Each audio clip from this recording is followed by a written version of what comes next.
Desayuno con aroma a...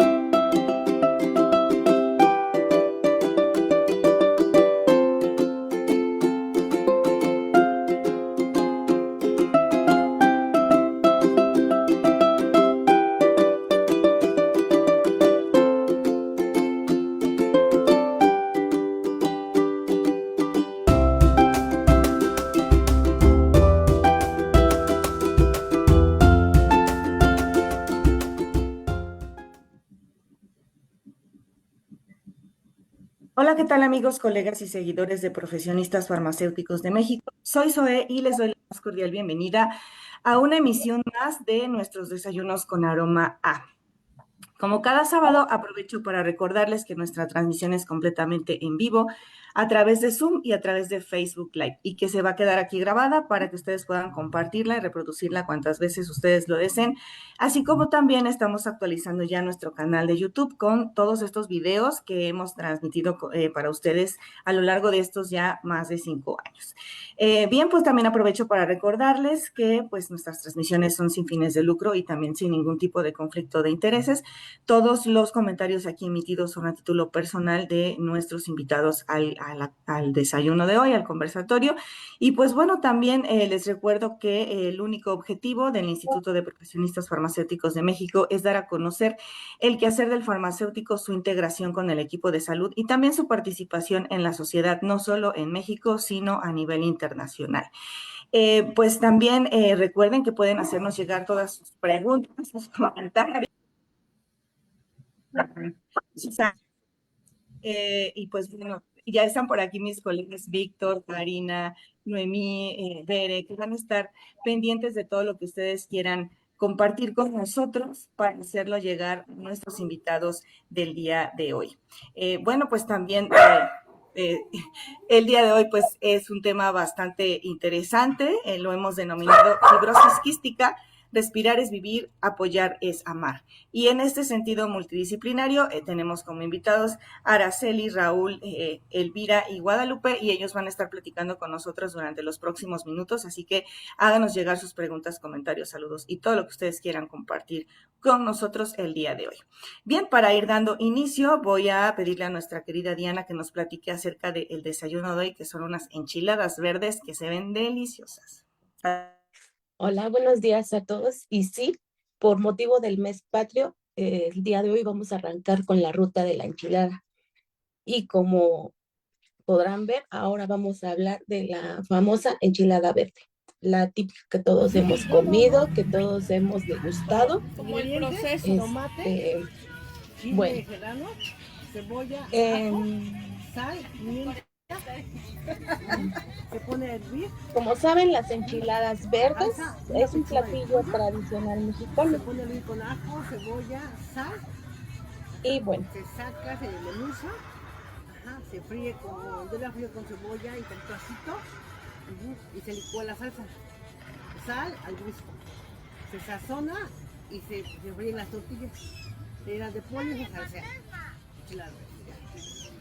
Un platillo muy mexicano. bueno, pudimos ver un video pequeño, pero muy delicioso, compartido de la señora Anabel del barrio de Salcotán, en Xochimilco.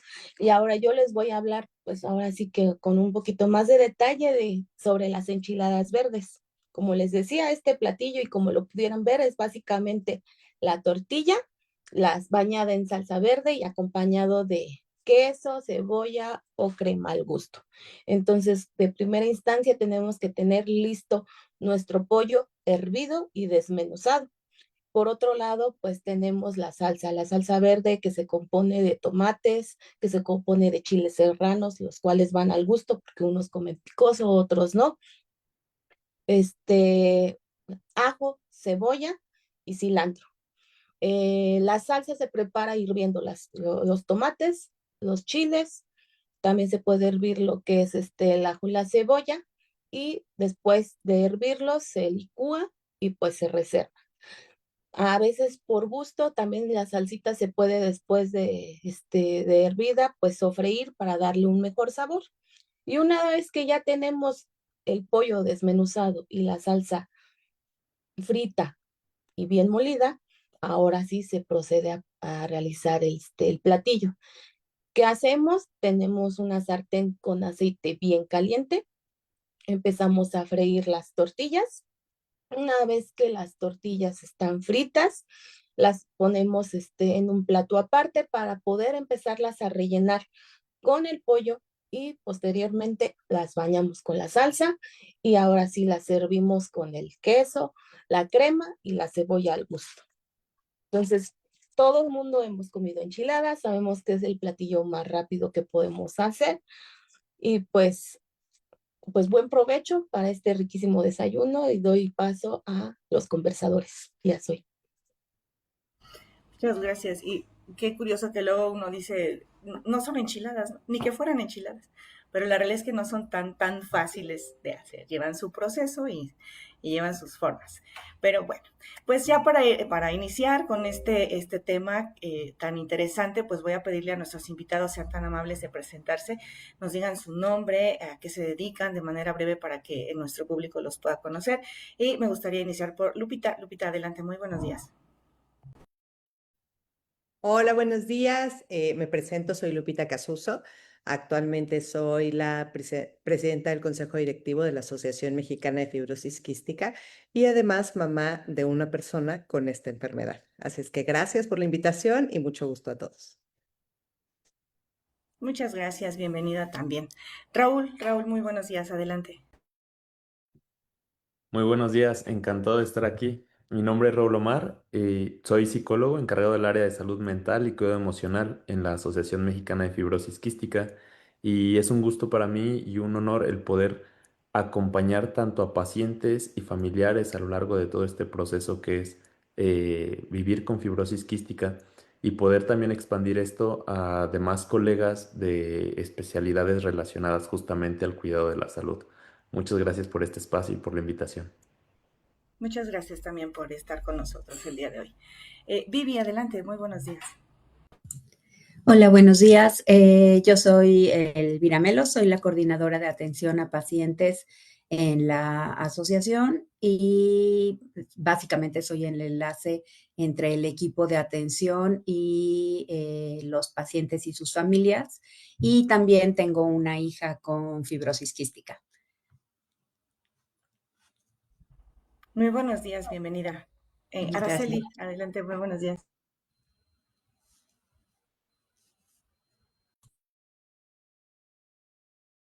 Tu micrófono está apagado.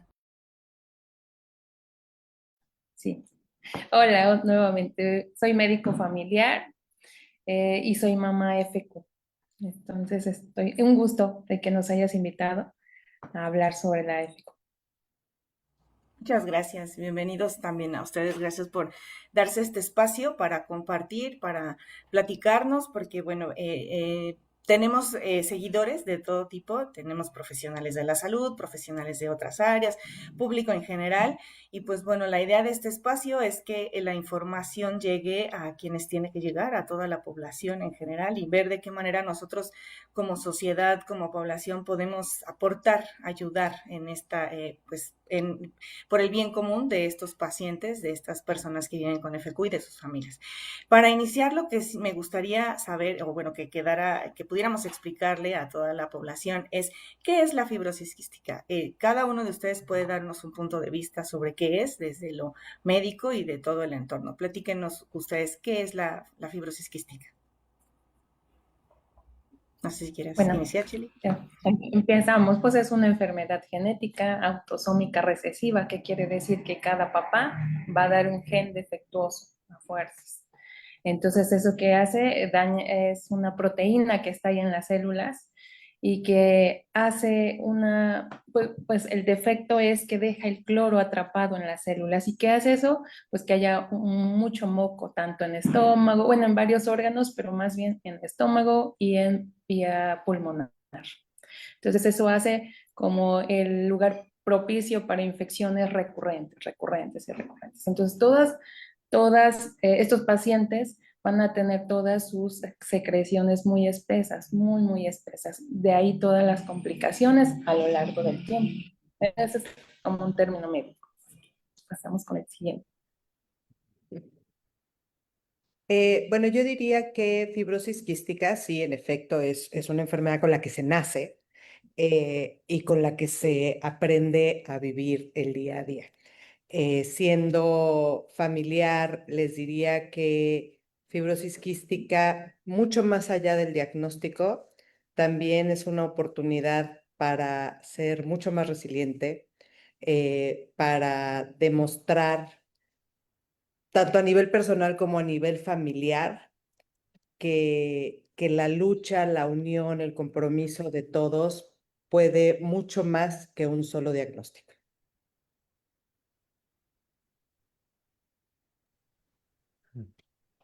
Aquí me gustaría agregar ahora desde este punto de vista psicológico que al ser una condición de vida es algo muy curioso tanto para el que la padece como para el círculo cercano, porque imaginemos algo, imagínate que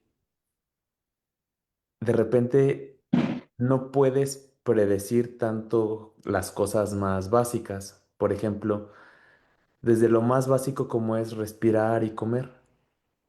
Uno, no sé, ¿cuántos de ustedes ahorita mismo están diciéndole a su cuerpo, respira? Prácticamente nadie, o sea, diciéndolo de manera consciente y decir, pulmones crezcan, pulmones háganse chiquitos, entra aire, saca aire. Y en la fibrosis quística, por momentos, tiene que ser algo muy consciente. ¿Cómo hablamos de hacer consciente y voluntario procesos que en la generalidad son inconscientes y automáticos? O después de comer, es normal para cualquiera de nosotros sin fibrosis quística decir, pues ya estoy saciado o justamente mi cuerpo ya tiene lo que tiene, lo que requiere. Y en la fibrosis quística dices, es como tal vez lo eché en un saco sin fondo, pero no sé si el día de hoy sí voy a sentir un poco más de saciedad, el día de hoy no. Y de repente, cuando ya empiezas a encontrar un patrón, cuando dices, ok, si como esto de tal manera o este alimento antes que este otro, lo acompaño con tales enzimas, ya empiezo a saber cómo funciona. Y de repente, puede ser de la nada, no sabes que vino una infección, pero esta infección tal vez se siente como si te actualizaran el sistema. Y algo que sabías muy bien cuál era su lugar y dónde va a aparecer, de repente todo ha cambiado y tienes que volverlo a encontrar. Creo que parte de eso podría ser de lo que, entre muchas otras cosas, ¿no? Algo a lo que Lupita se refiere con resiliencia, es como, es una constante adaptación, por lo tanto, lidia uno con constantes frustraciones, pero también constantes satisfacciones cada vez que logras adaptarte a esas frustraciones. Y esto cada quien desde su trinchera, desde los mismos pacientes con sus propios cuerpos hasta los familiares, justamente, y nosotros también como especialistas diciendo, ok, es como si fuera una labor detectivesca que cada vez que se resuelve un misterio te surgen dos preguntas más y el propósito es tan grande que a pesar de vivir con frustraciones constantes, no pasa, más bien, pasa muchas veces la idea de ya no quiero o ya aquí lo dejo, pero no pasa la posibilidad real de hacerlo, porque el propósito llega a ser mucho mayor que cualquier tipo de frustración o adversidad.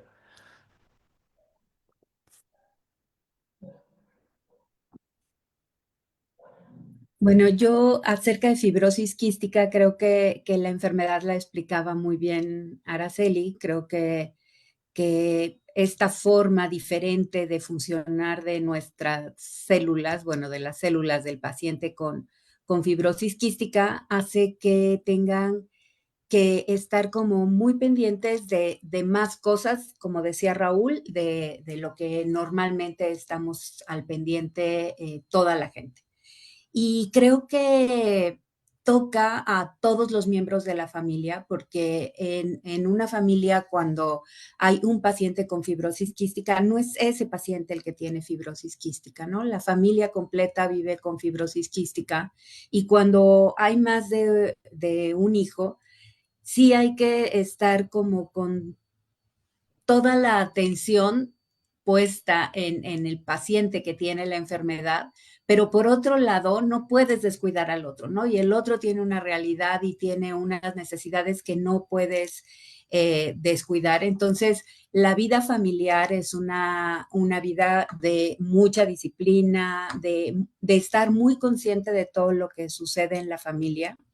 Y creo que el gran problema de fibrosis quística, yo diría que no sé si a nivel nacional o a nivel global, es que es una enfermedad rara, pero lo raro es que la conozcan los médicos, ¿no? O sea, se presenta muy pocas veces en las familias porque se necesitan dos portadores para que realmente se presente la enfermedad. Pero lo triste es que aunque la enfermedad grita con los síntomas, muchas veces con el tamiz neonatal tenemos el diagnóstico y muchos médicos hacen caso omiso de lo que está sucediendo con el paciente y pueden pasar 4, 5, 15 años sin que se haga el diagnóstico, ¿no?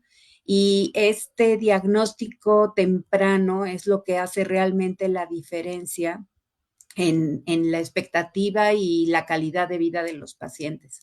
Entonces, yo diría que fibrosis quística es una enfermedad como muy compleja, tanto médicamente, porque está involucrados muchos órganos, y socialmente, familiarmente y hasta políticamente, ¿no? Porque el acceso a los medicamentos se vuelve un reto de quienes tenemos que luchar porque nuestros hijos tengan acceso a todos los medicamentos y que tengan derecho a una salud plena, ¿no? Entonces, pues yo eso es lo que agregaría a todo lo que han dicho. Y qué interesante todo, ¿no? Por eso yo les decía, es que son diferentes puntos de vista, de lo médico a vivirlo como familia, a vivirlo por esta parte del entorno, de la salud mental de todos, ¿no? Porque finalmente somos todos un equipo en la misma atención, centrados en una misma persona o más en una familia, como ustedes lo comentan.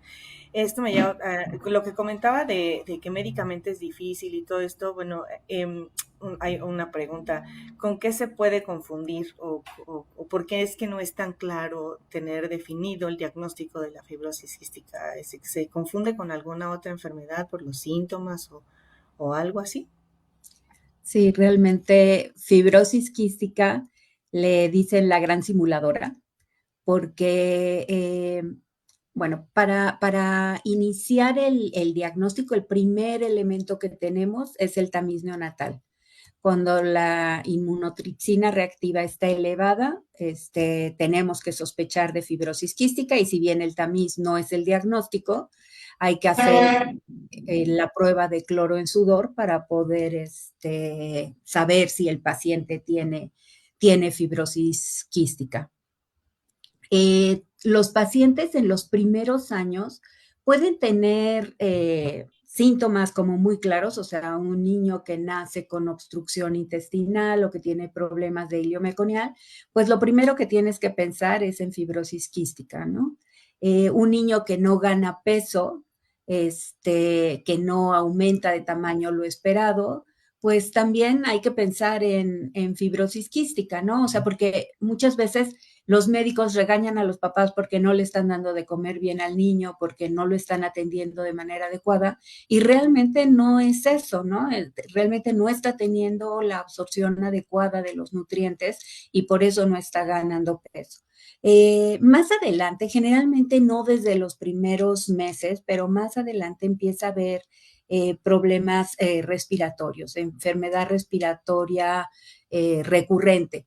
Y realmente todos los niños se enferman, todos los niños tienen mocos, todos los niños tienen gripa, pero no enfermedad respiratoria como que se complica fácilmente, ¿no?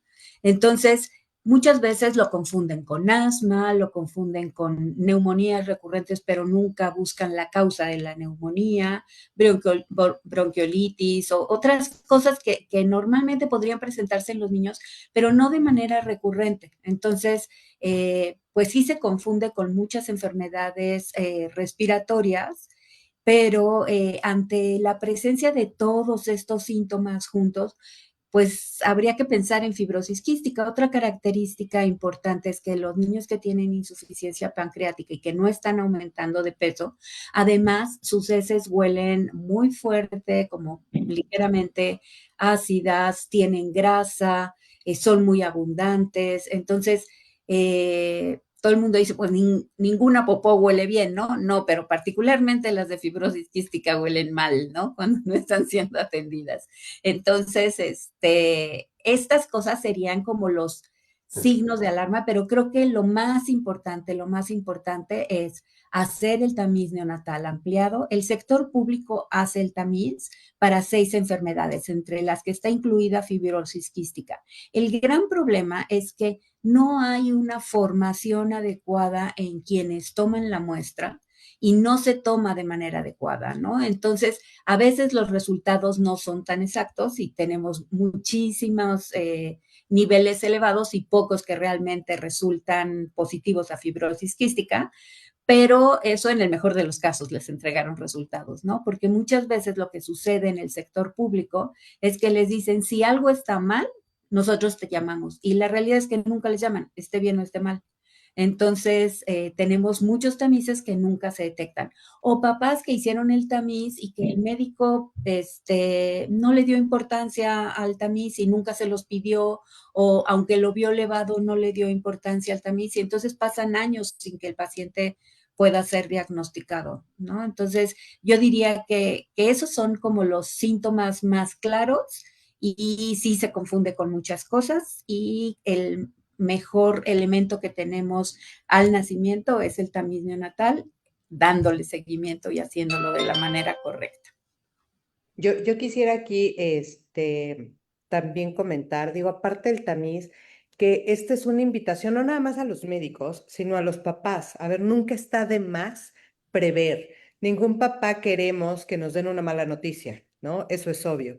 Pero si ya existe una enfermedad y no la detectamos a tiempo, puedes retrasar mucho el tratamiento. Entonces, de verdad, sí es una invitación a que lo hagan, ¿no? A que lo hagan, porque si hay algo y lo puedes detectar a tiempo y lo puedes tratar de forma preventiva más que correctiva, esto puede significar calidad y años de vida para los niños, ¿no? Y por otro lado, también decirles a los papás que nunca desconfíen de su instinto. O sea, ese instinto maternal o ese instinto de padre, a veces es el que lleva a los niños al consultorio a hacer la prueba diagnóstica después de pasar por muchos médicos, por muchos hospitales, por muchas cosas, son los papás los que dicen, aquí hay algo, o sea, el médico me está diciendo que mi hijo está bien, que siempre hay niños más delgados, que siempre hay niños que se enferman mucho, ¿no? Que les dé gripa o que se complique algo, puede ser normal, pero como papá o como mamá, siempre sabes que hay algo que no está bien y hay que confiar en eso. Y hay que seguir explorando. Y hay que también presionar a los médicos, porque no olvidemos que los médicos siguen siendo seres humanos. No son dioses, no son perfectos y a veces no lo saben todo. Entonces, sí, esta parte también tomar responsabilidad nosotros como familiares de alguna persona con alguna enfermedad o alguna condición es súper importante. O sea, dejemos un poco de ser como tan paternalistas con los médicos de, es que el médico dijo y el médico sabe. Pues no, el médico puede no saber, ¿no? Entonces, siempre hay que seguir buscando y preguntándote qué pasa. Voy a explorar más, voy a hacer otros análisis, voy a buscar una segunda opinión porque esto realmente sí puede significar una diferencia brutal en un diagnóstico y en un tratamiento. Y yo, aunado a eso que menciona ahorita Lupita, también quisiera comentar algo.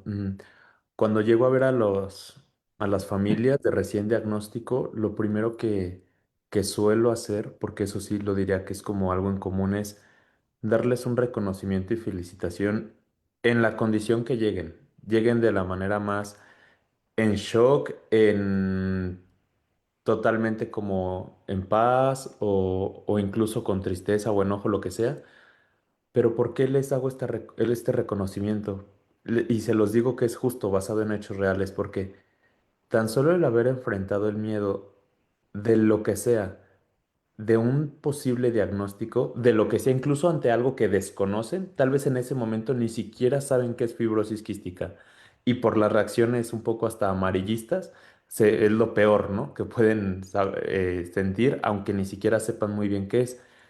Pero el simplemente hecho de haber dado el paso a hacer un diagnóstico diferencial, y les digo, literalmente es lo que pudo haber salvado la vida de tu hijo o tu hija en este momento, porque no muchos lo hacen, porque se parece en ese sentido, y tal vez mi analogía igual suene como muy exagerada, pero es como casi decir el sistema de justicia latinoamericano, ¿no? Te acaban de asaltar, vas a poner una denuncia y te dicen, no, es que, pero si resulta, tiene pruebas. No, es que tal vez hay cámaras. Uy, pero hay que pedir las cámaras. Oiga, pero si resulta que no se ve muy bien, sabe que el ladrón lo puede demandar a usted y le va a ir peor, ¿no? Entonces te están desanimando, te meten más miedo, te hacen sentir que tú eres el que está delinquiendo, ¿no?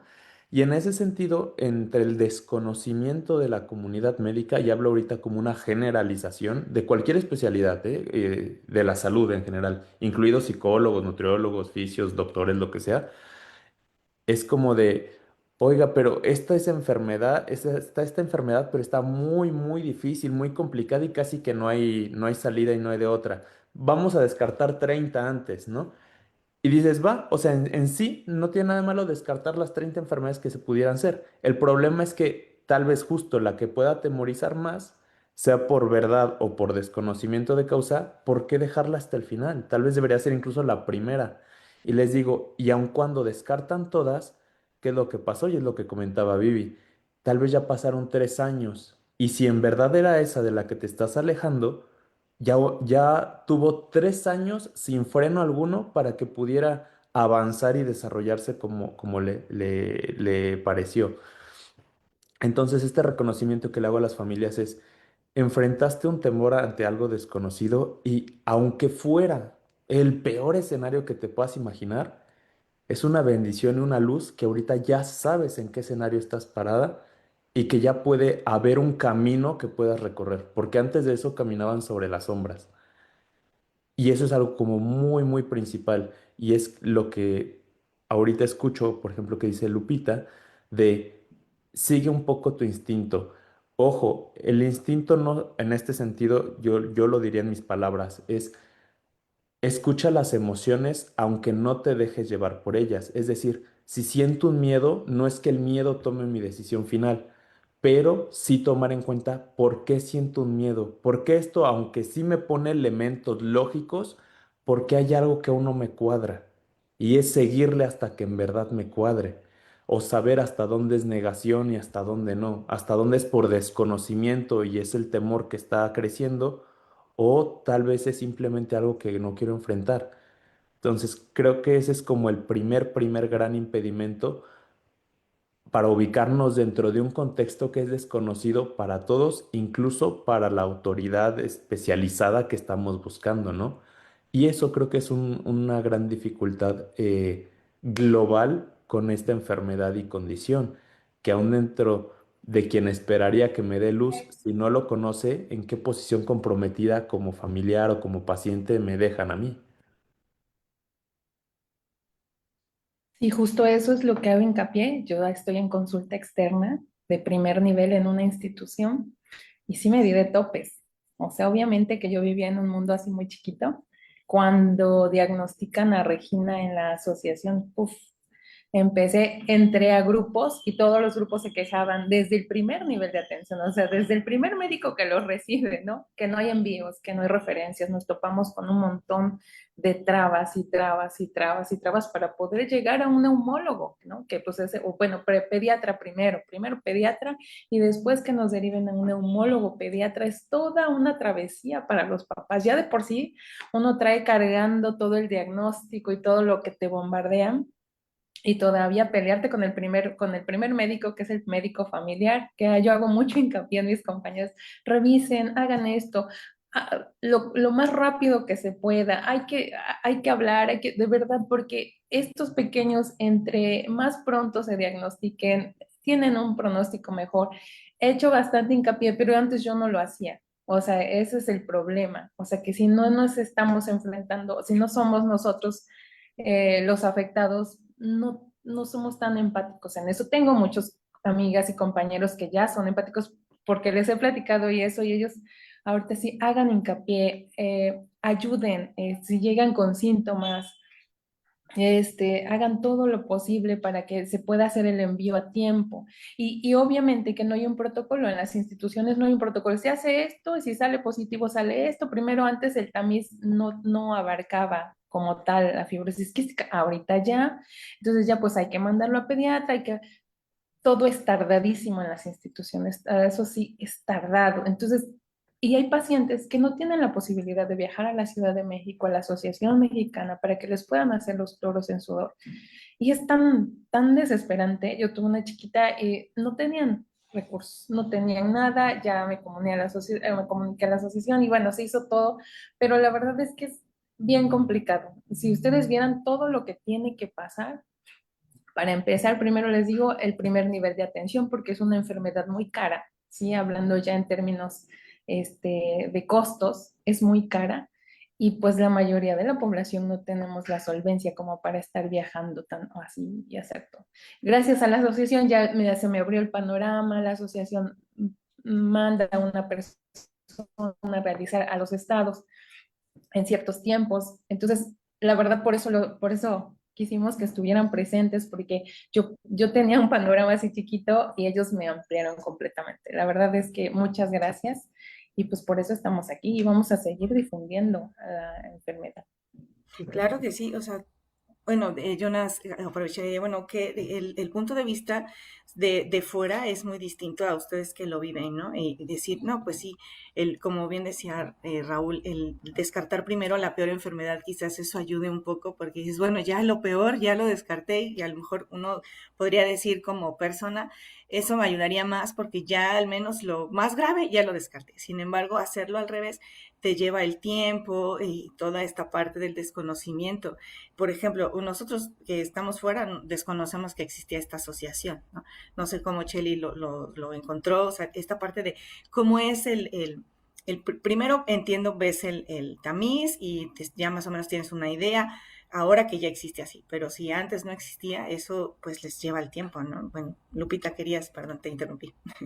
No, yo nada más quería contarles dos anécdotas, una a nivel personal y otra, digo, que la hemos escuchado un millón de veces, un poco para reforzar este tema, tanto del papel que tienen los médicos como ¿no? Yo me acuerdo cuando nació mi hija, que nació con todos los síntomas, o sea, ella era un foco rojo de fibrosis quística, o sea, nació con obstrucción intestinal por hilio meconial, no subía de peso, o sea, todo en ella gritaba que era fibrosis quística y la diagnosticaron con otra cosa. Pero yo me acuerdo que me la dan de alta después de varias cirugías y me la llevo a mi casa y empiezo a ver que come perfecto, pero baja y baja y baja y baja de peso, ¿no? Yo decía, podré ser mamá primeriza, pero esto no es normal, ¿no? Y me acuerdo haber ido al consultorio del pediatra y decirle, oye, es que está bajando de peso, o sea, considerable. Y el doctor en ese momento me dijo, te voy a mandar unos polvitos para que suplementes y regrese en 15 días. Y dije, es que no estamos entendiendo, en 15 días ya no hay niña. O sea, estaba en 2 kilos, 15 días era demasiado tiempo, ¿no? Ahí me fui al hospital, la interné en ese momento con desnutrición severa. Entonces, esta parte, nada más como para reforzar un poquito en, sí confíen en ustedes, o sea, confíen en esta parte del diagnóstico, ¿no? Y otra que nos sucede muchísimo cuando llegan a consulta es que la mamá le habla al médico y le dice, oye, es que la evacuación de mi hija tiene un olor muy particular, que ese es otro síntoma muy claro. Y el doctor, claro que siempre nos minimiza diciendo, ah, todas las evacuaciones huelen así, ¿no? Es usted una exagerada señora, no está acostumbrada porque es primeriza o porque lo que sea. Hasta que las mamás llegan al consultorio, coincide con que el bebé, ¿no? Le tienes que cambiar el pañal y en ese momento el doctor es cuando dice, ¿qué le pasa a su hijo? ¿Por qué huele como huele su evacuación? Entonces, nada más quería contar estas dos porque de verdad sí hay como cosas muy, muy, muy claras, ¿no? Sí, y sí, pues tal vez, bueno, ustedes ahorita que ya lo explican así es muy puntual, eso es lo que hace falta en la población, incluso en los profesionales, porque pues para uno sería normal, ¿no? Y pues esto es muy subjetivo el decir huele así, pues cada quien tiene una interpretación distinta y no hay una escala de olores como tal, a lo mejor hay una escala de color, una escala de formas, pero no una escala de aroma, ¿no? Exacto. Y lo que decían de la asociación, es cierto que nosotros tenemos un programa que es nuestro programa más importante, que es el de diagnóstico. Realmente fibrosis quística es tan compleja que no lo podemos abarcar todo, pero sí podemos estar a lo mejor del lado de la asociación en ese primer nivel, que es acercar el diagnóstico y acercar la información tanto a médicos como a toda la población en general. Entonces, tenemos este programa en donde nos hablan médicos de todas partes de la República Mexicana y donde nos dicen tenemos tantos casos sospechosos, ya sea por tamiz o sea por clínica, y necesitamos que vengan, por favor, para poder hacerles las pruebas. Entonces, tenemos a una persona dedicada precisamente a esto que viaja a todos lados para llevar el diagnóstico para que los niños no tengan que venir a la Ciudad de México, porque aparte hay unos muy graves, algunos están hospitalizados, algunas familias de muy bajos recursos. Entonces, para poder eliminar un poquito todas esas complicaciones que se pueden ir presentando, él viaja, hace el diagnóstico, se trae la muestra y acá la analiza. Y de esa manera tratamos de, pues, poder ayudar a minimizar un poco este impacto del diagnóstico tardío que es tan importante en fibrosis quística. Entre antes diagnostiquemos, mejor pronóstico van a tener las personas con esta enfermedad. Aquí igual hay algo como que me gustaría explayar porque creo que el problema más grande y esencial, porque de ahí derivan los demás que también son muy grandes, ¿no? Pero que hay con la fibrosis quística es tal cual, se denomina enfermedad rara por, ahora sí, por mera estadística, porque en comparación a cualquier otra enfermedad o algo, son muchas menos las personas, que ojo, no significa que son pocas, son muchísimas, pero si hablamos de billones de personas, el que, no sé, millones tengan una, es algo como mínimo, ¿no? En esa comparación. Entonces, fibrosis quística entra como enfermedad rara.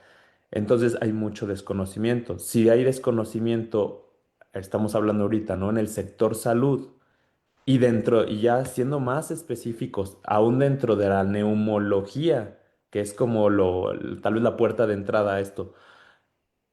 Si dentro de ahí ya hay mucho desconocimiento, pues para público general, estoy seguro cualquiera de nosotros, antes de tener un caso cerca frente a ti de colega, familiar, algo directo, en la vida has escuchado de fibrosis quística.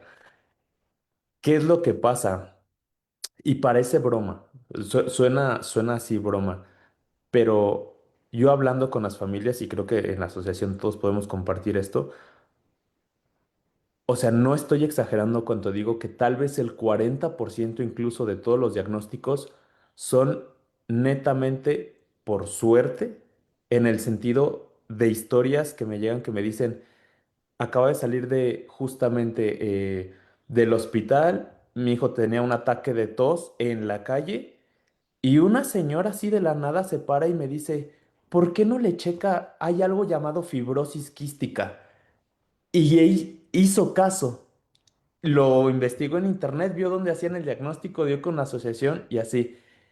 Y cuestiones así tan aleatorias, tan que dices, o sea, esto literalmente cambió, salvó una vida, pero no fue un médico, no fue un doctor, no fue un psicólogo, no fue un nutriólogo, fue una persona en la calle que alguna vez le dijo algo y se lo dijo así como, bien le podían decir, le echaron una maldición, ¿no? Y tenía el mismo valor en ese momento.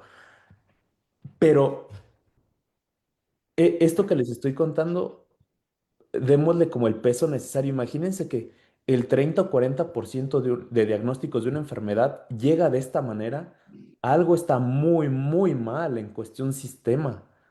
O sea, no, eso no debería ser una excepción y así algo extremadamente único. No casi que decir, pasa a ser la mitad del promedio, ¿no? O sea, eso nos pone en una perspectiva muy fuerte a nivel social. Y esa es la lucha que, como mencionan mis colegas, o sea, se torna hasta política, porque algo que no se conoce, literal, no existe. Si no existe, no es importante. Si no es importante, no hay recursos. en especialistas en formación, en presupuesto justamente para medicinas, tratamientos, para seguir formando especialistas. Y entonces algo que de por sí ya es minoritario en estadística, lo estamos anulando, lo estamos haciendo más inexistente. Entonces, ese es como el gran meollo de lo que se empieza a proyectar a la fibrosis quística. Los pocos especialistas que hay, que estamos sobrepasados. No se puede, y ni siquiera es que estemos llegando a la población totalmente necesaria, porque ahorita mientras estamos hablando, seguro hay cientos y miles de personas con fibrosis quística no diagnosticada que están pasando por muchas otras falsos diagnósticos, malas interpretaciones o simplemente dejando pasar algo que ahorita pueden pensar, es una gripa, es una superinfección del estómago, se va a pasar. Entonces, es parte como de esta conciencia y de espacios justamente como este el que nos hacen el favor y el honor de invitarnos, que creamos con ese gran peso que parece a veces que no, pero en verdad lo es, eh, visibilización. Esto existe, esto es importante y esto es lo que se necesita para que nuestros pacientes, nuestras familias, nuestros amigos, no- todos los que estamos involucrados en la comunidad, en el mundo de la fibrosis quística, podamos tener más herramientas y más luz para poder tratar con esto y poder llevar una vida digna, respetable y como se merece a cualquier persona involucrada en esta condición. Correcto. Yo aquí reforzaría que definitivamente todo esto se podría evitar con el tamiz. O sea, el tamiz, que es este primer filtro, si lo aplicáramos a toda la población, a todos los bebés que nacen y se hiciera de la forma correcta, no es un diagnóstico porque no lo es un primer filtro para poder hacer el diagnóstico. Y el diagnóstico es muy sencillo. O sea, en realidad es simplemente estimular el sudor en los bebés, medir los niveles de cloro, Ujú. luego me regalan de cloro, gracias. Y listo, si tiene un nivel superior a 60, es fibrosis quística, después hay un rango dudoso y después hay un rango negativo. Es realmente una prueba que se puede considerar sencilla, no invasiva, etcétera. Pero todo está en el tamiz neonatal. O sea, ahí es donde tenemos que ejercer mucha presión para que los papás lo exijan, para que los médicos lo apliquen, para que se interprete de la manera correcta, para que no se archive cuando llegue el papelito y digan, elijo ignorarlo, nunca le voy a decir a los papás, nunca lo voy a leer, nunca lo voy a entregar. Todo esto creo que es el primer punto súper, súper importante para reforzar. Y de aquí me quiero ir un poco a contarles qué implica, ¿no? Tanto un diagnóstico temprano como un diagnóstico tardío, que es una gran diferencia en fibrosis quística. En el mundo, el promedio de diagnóstico está bajo del año, 6 meses probablemente es cuando se diagnostica a los bebés en el resto del mundo. Y esto en esperanza de vida son muchos años, porque en México, que tenemos un promedio alrededor de 3 años más o menos, que es en promedio cuando se hace el diagnóstico, los niños ya llegan con un daño irreversible a nivel pulmonar, a nivel desarrollo, porque no pueden subir de peso, porque tienen deshidrataciones recurrentes y severas. Esto implica que va a impactar en el desarrollo físico, emocional, van a tener retrasos en la escuela, ¿no? Eso como a nivel más del día a día. Pero a nivel pulmonar, que es la principal causa de mortalidad en fibrosis quística, cuando tú no diagnosticas a tiempo, dejas que la enfermedad avance, no la tratas, eso implica que el pulmón se va a dañar y va a ser irreversible. Entonces es súper, súper importante hacer el hincapié en el diagnóstico a tiempo para poder evitar esto. Ahora, ¿qué implica el resto del tratamiento? En realidad, para el proceso digestivo, en donde el conducto que va del páncreas al estómago está bloqueado, toda persona con fibrosis quística produce las enzimas pancreáticas que van a, digamos, absorber grasas, proteínas, carbohidratos, etcétera, pero no llegan, el conducto está bloqueado. Entonces hay que darlas de manera artificial. Ese es como el primer tratamiento base en esta enfermedad, para que ellos puedan absorber lo que comen, para que puedan crecer, subir de peso, crecer en talla, tienen que tomar las enzimas pancreáticas. Y a nivel pulmonar es súper importante que antes de que aparezcan los síntomas, antes de que haya un daño pulmonar, se empiecen con nebulizaciones para poder, como decía Araceli, este moco es muy espeso. Entonces, para que este moco pueda hidratarse y pueda salir y podamos limpiar las vías respiratorias, hay que dar nebulizaciones con medicamentos específicos. En caso de que estas personas atrapen alguna bacteria, hay que dar antibióticos específicos para esa bacteria, inhalados, que son los que se usan en esta enfermedad. Entonces, sí hay un tratamiento base súper importante que siempre decimos y siempre hacemos este énfasis en que mucho es preventivo y no correctivo, porque hay muchos médicos hoy en día que siguen esperando hasta que todavía no lo necesita. Vamos a esperar las nebulizaciones hasta que realmente veamos que su pulmón lo necesita. No, es que el chiste no es llegar ahí, ¿no? O sea, el chiste es que tengamos lo más limpio posible las vías respiratorias para que no atrapen bacterias, para que no las colonicen, para que no haya un daño irreversible. Entonces, esta parte del tratamiento es súper importante y por supuesto es un tratamiento sumamente caro. O sea, solamente este tratamiento base que les estoy diciendo, estimamos que cuesta arriba de 100,000 pesos mensuales por persona. Entonces, cuando hay familias con más de un hijo con fibrosis quística, cuando no tienen acceso al sistema de salud, es una enfermedad catastrófica para cualquier familia. Por eso necesitamos muchísimo el apoyo de las instituciones, por eso trabajamos mucho en políticas públicas para acercar estos tratamientos a todos.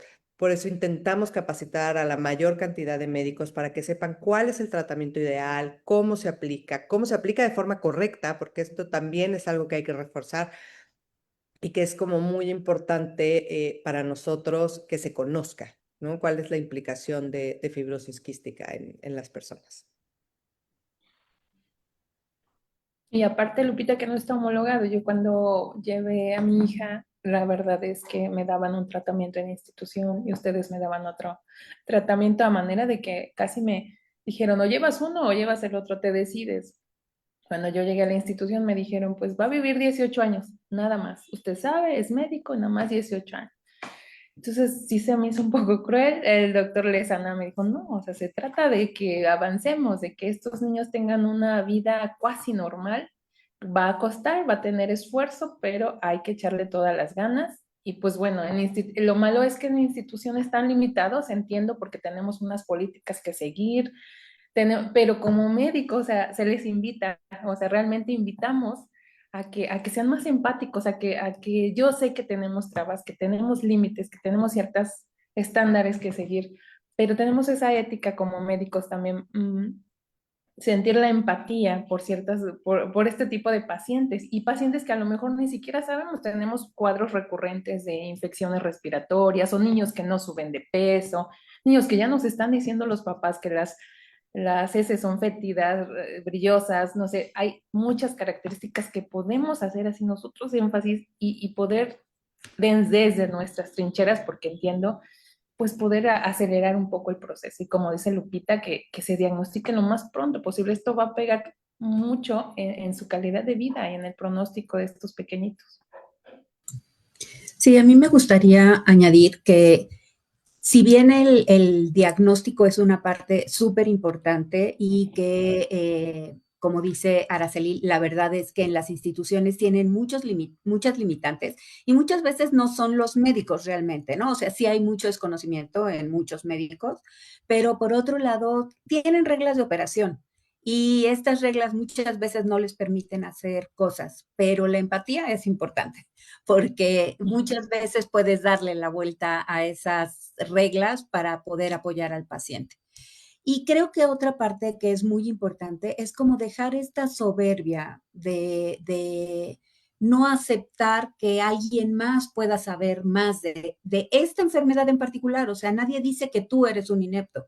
O sea, lo que te están diciendo es yo tengo más experiencia atendiendo a estos. Acércate y pregúntame, no va a pasar nada. Ni tú eres más tonto ni yo más listo por aceptar la ayuda de alguien, ¿no? Entonces creo que esta parte que especialmente en el gremio médico creo que es muy difícil. O sea, la verdad es que a los médicos les cuesta mucho trabajo aceptar la ayuda de alguien más en general. Pero creo que enfermedades como esta, y yo creo que la mayor parte de las enfermedades crónicas requieren de una atención multidisciplinaria y esto requiere de de dejar a un ladito esa soberbia y saber que tú puedes atender una parte, pero que requieres de un equipo que trabaje junto contigo para darle mejores alternativas al paciente. En Estados Unidos tienen como acceso a muchísimas más cosas que nosotros, porque tienen más acceso a medicamentos, tienen más acceso a tecnología, tienen un montón de cosas. Y esto impactaba la calidad de vida de los pacientes, pero lo que realmente hizo la diferencia en la expectativa de vida de los pacientes fue el día que decidieron que las clínicas tenían que ser integrales, que tenía que haber un nutriólogo, un fisioterapeuta, un neumólogo y que además los farmacéuticos tenían que ver en el proceso. En México, lamentablemente, los farmacéuticos no se involucran realmente en la atención del paciente. No sé qué es lo que pasa y no sé cómo funciona el sistema, realmente no lo sé, pero allá son parte del equipo de atención. Y por otro lado, cuando descubrieron que trabajando todos juntos impactaban la calidad de vida, fue realmente cuando hubo este brinco importante en la esperanza de vida de los pacientes. Ahora tienen otras cosas, ¿no? El acceso a los moduladores y acceso a otras cosas que por supuesto cambian la expectativa de vida para pacientes que son candidatos al uso de estos medicamentos y por supuesto, bueno, tienen una expectativa de vida prácticamente normal, ¿no? Entonces, nosotros en México ni siquiera tenemos acceso a estos medicamentos porque los procesos,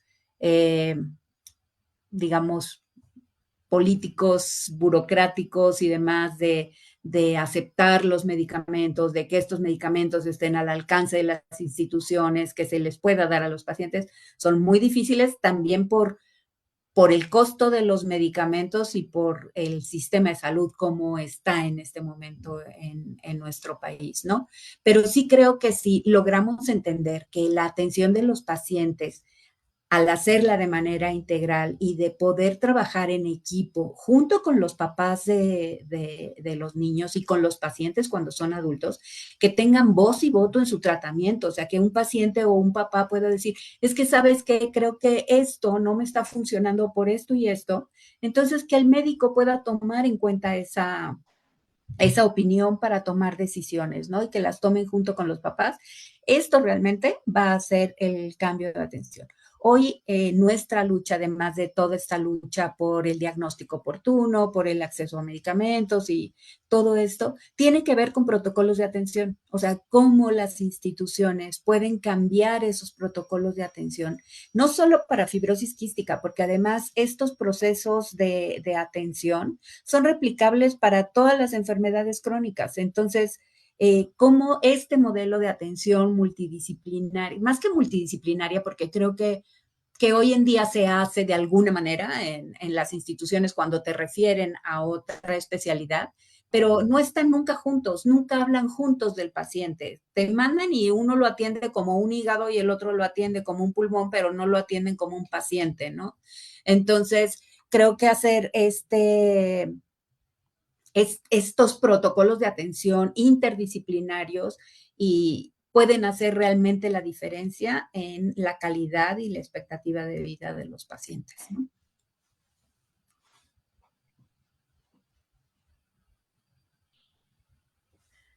Sí, que de verdad que escucharlos hablar es tan emotivo y tan enriquecedor para nosotros que lo vemos desde acá como público general, ¿no? A pesar de que estamos en el equipo de salud, finalmente son temas que pues no todos tratamos de cerca, ¿no? Entonces, pues a lo mejor nosotros como farmacéuticos sí podemos conocer el medicamento, su producción, etcétera, pero no estamos tan de cerca todavía. Esta parte la podemos hacer a través de un servicio profesional farmacéutico que se llama atención farmacéutica, pero no todos estamos involucrados todavía. En los hospitales estamos tratando apenas de involucrarnos más allá de los procesos que solo sean los administrativos, de gestionar que haya el medicamento, de revisar que el inventario, que las compras, este tipo de cosas.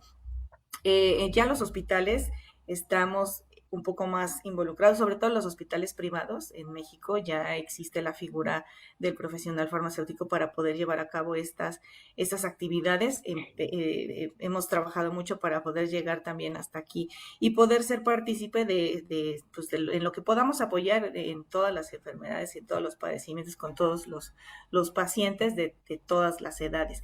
Pero a nivel público todavía vamos un poquito más lento todavía, ¿no? Entonces, en algún momento estaremos también para apoyar ahí con todos estos temas. Y bueno, yo los escucho y decir, bueno, el tamiz, es importante el tamiz, sí, pero sobre todo por lo que escucho es no solo tener el tamiz, sino saber interpretar o saber dedicarle este tiempo, porque como bien decía Chely, es el mismo médico de familia, si no lo toma en cuenta, pues desde ahí ya estamos mal. Inclusive un paso atrás, desde donde llega el resultado, porque en las instituciones es muy tardado y uno pregunta, ¿por qué tarda tanto en llegar el tamiz? Y aparte la respuesta es, si tiene algo te hablamos y si no, pues tú da por hecho que está todo bien porque pues si no te hablamos todo está en orden. Y uno se queda con eso, con esa tranquilidad de decir, pues no me llamaron, entonces todo debe de estar bien, ¿no? Pero tampoco existe la conciencia o la duda en la sociedad del conocimiento de decir, bueno, puedo hacerle 2 veces el tamiz, uno en la institución, uno por fuera y por si acaso, ¿no? Pues también los medios, el desconocimiento, esa situación de decir, bueno, pues qué pasa si le hacen doble tamiz, pues tal vez no pasa nada, ¿no? Y pues hasta es mejor, pero no existe pues este conocimiento de decir, sí puedo, no le pasa nada al bebé, al contrario, es un complemento y bueno, si ya se lo hicieron en la institución, pues hay que estar pendientes, ir y dar el seguimiento, no esperar a que nos llamen y eso es con todas las pruebas diagnósticas, ¿no? Pero en este sentido, por lo que escucho es pues el estar pendiente y el estar detrás del médico. También entendemos que los médicos, sobre todo los de institución, tienen muchísimo trabajo, tienen las cargas laborales son así, pero pues es parte de la profesión el no dejar de lado a ningún paciente y ser empático, ¿no?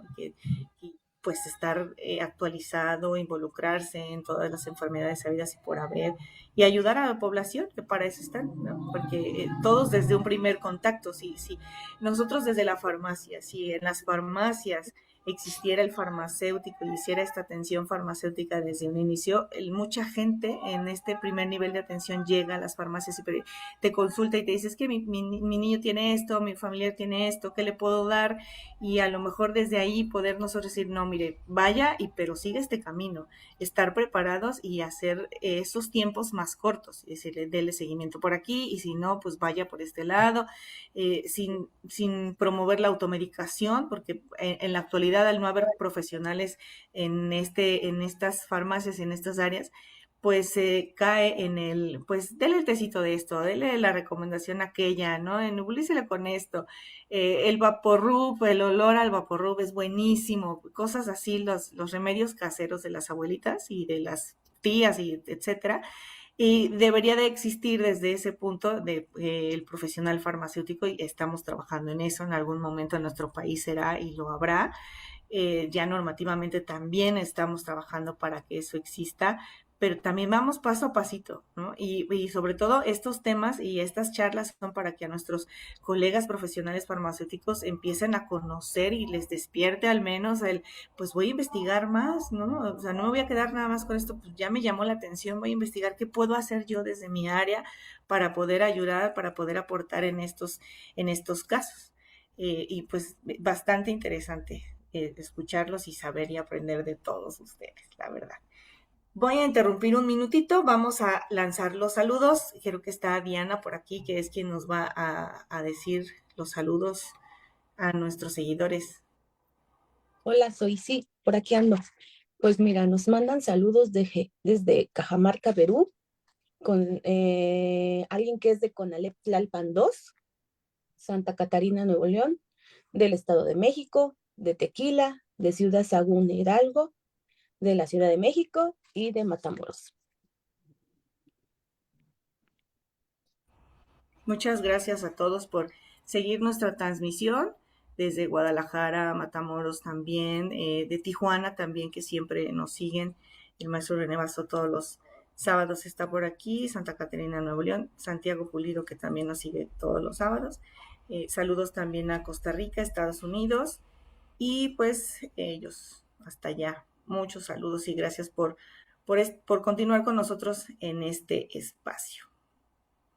Bueno, continuando entonces con este conversatorio, yo quisiera preguntarles a ustedes, ¿cómo es el día a día de las personas que padecen esta enfermedad? ¿Cómo es, tanto ellos como sus familiares, cómo es pues el día a día? ¿Cómo es un día en la vida de una persona con fibrosis quística?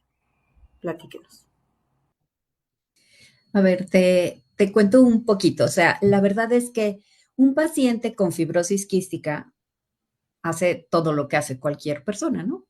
Duerme, se levanta, se baña, este, tiene que hacer como las rutinas normales, pero antes de salir de su casa ya tuvo que hacer todas las nebulizaciones de la mañana, antes de la comida tuvo que tomar, de su desayuno tuvo que tomar sus enzimas y además sí hay como, tienes que estar checando los contenidos de la alimentación que le estás dando, ¿no? Porque los requerimientos son distintos, entonces sí requiere de cuidados para mantener el aporte energético que requieres. Y por otro lado, también tuvo que hacer fisioterapia, ¿no? Entonces, a mí alguna vez se me ocurrió hacer en una hojita de Excel todo lo que tenían que hacer los pacientes de fibrosis quística viendo a mi hija, porque yo le decía, es que ¿cómo es posible que no puedas terminar de hacer todo lo que tienes que hacer, ¿no? Y pues entonces lo puse con tiempos y yo, o sea, me faltaban columnas para poner a la misma hora las cosas que tenía que hacer, ¿no? Entonces, realmente el día a día es un día complicado en cuanto a que tiene que cumplir con esas cosas, o sea, si nebulizan un medicamento, pues son 15 minutos de ese medicamento, pero si ya nebulizan dos o tres, pues ya son media hora o 45 minutos de nebulizar, más por lo menos media hora de estar haciendo fisioterapia. Entonces ya tuvo que levantarse por lo menos 2 horas antes que cualquier persona, ¿no? Para poder salir de su casa.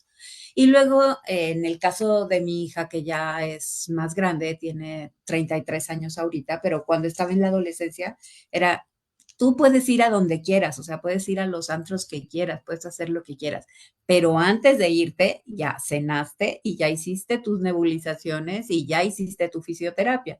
Entonces, sí hay requerimientos que no tiene cualquier persona, que se hacen complejos en la adolescencia. La verdad es que cuando los niños son diagnosticados desde bebés, aprenden a vivir con eso, ¿no? O sea, para ellos es muy normal que tienen que nebulizarse, es muy normal que tienen que tomar sus enzimas, es como muy normal todo lo que tienen que hacer porque ha sido parte de su vida todo el tiempo. Cuando entran a la escuela, empiezan a darse cuenta de que no todos los niños hacen lo mismo que ellos, entonces no es tan normal y empiezan a cuestionar cosas. Y en la adolescencia les empieza a dar pena que ellos tienen que hacer todas esas cosas y los demás no.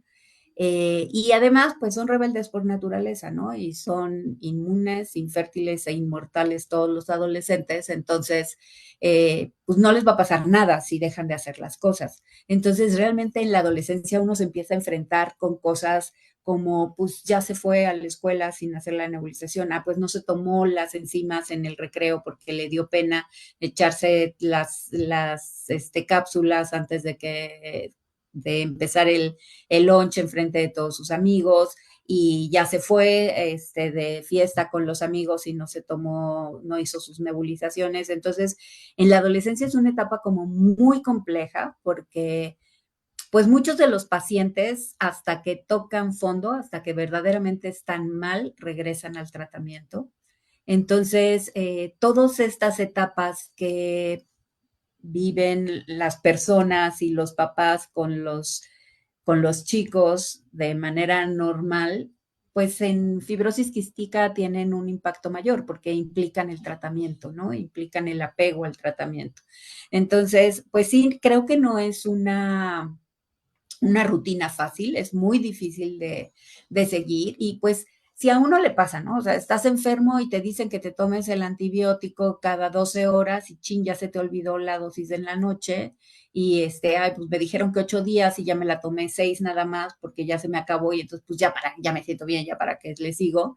Entonces, pues imagínense cuando es parte de tu vida cotidiana, todo un tratamiento complejo, ¿no? Porque no es un medicamento, son varios, porque no es solo tomarte el medicamento, sino la fisioterapia y además tienes que hacer ejercicio y sí, se va como complicando, ¿no? Entonces el día a día creo que no es fácil porque tienen que meter en 24 horas un montón de cosas porque además tienen que dormir. Este, pero es factible que medio lo hagan y medio puedan seguir el tratamiento, ¿no? Entonces, creo que ahí tal vez Raúl se enfrenta más a esta parte porque muchas veces ya cuando le mandamos a los pacientes en la adolescencia nos estamos enfrentando a un montón de complicaciones, pero, eh, pero creo que también hay pacientes que la van llevando bien y además también creo que es importante saber que no todos los pacientes se comportan de la misma manera, ¿no? Hay pacientes pues que no les va tan bien con la enfermedad, o sea, que realmente se les complica mucho a lo largo de la vida el proceso de la fibrosis quística y otros que la llevan bastante bien, o sea, que pues casi ni se enteran que tienen fibrosis quística, ¿no? Que ahí van bien, como sus genes protectores los llevan bien. Y también es importante saber que fibrosis quística no es lo único que pueden tener, ¿no? O sea, un paciente que tiene fibrosis quística no quiere decir que no pueda tener otras cosas. Entonces, pues a veces hay que sumarle a la fibrosis quística otros padecimientos, ¿no? Y estar como muy conscientes de que todas las inmunizaciones, todas las cosas que tiene un paciente que no tiene fibrosis quística, pues se convierten en más importantes cuando tienes una enfermedad crónica de fondo, ¿no?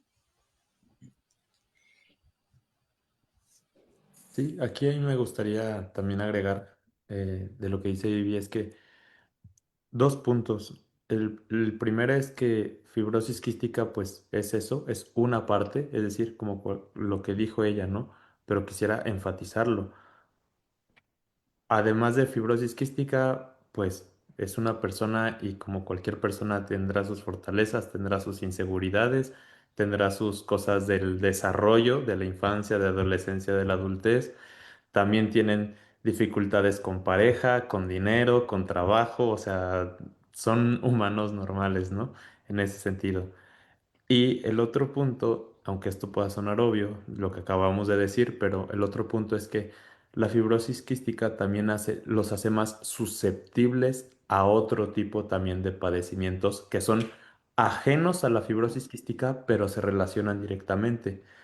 Por ejemplo, debido a toda esta variabilidad sintomática, toda esta diversidad, y también en el grado de afectación que tanto unos como otros pueden tener, son muy propensos a desarrollar trastornos de la conducta alimentaria, porque justamente hay una parte de la afectación literalmente en la imagen corporal, en esa parte de la identidad, en la relación con los alimentos.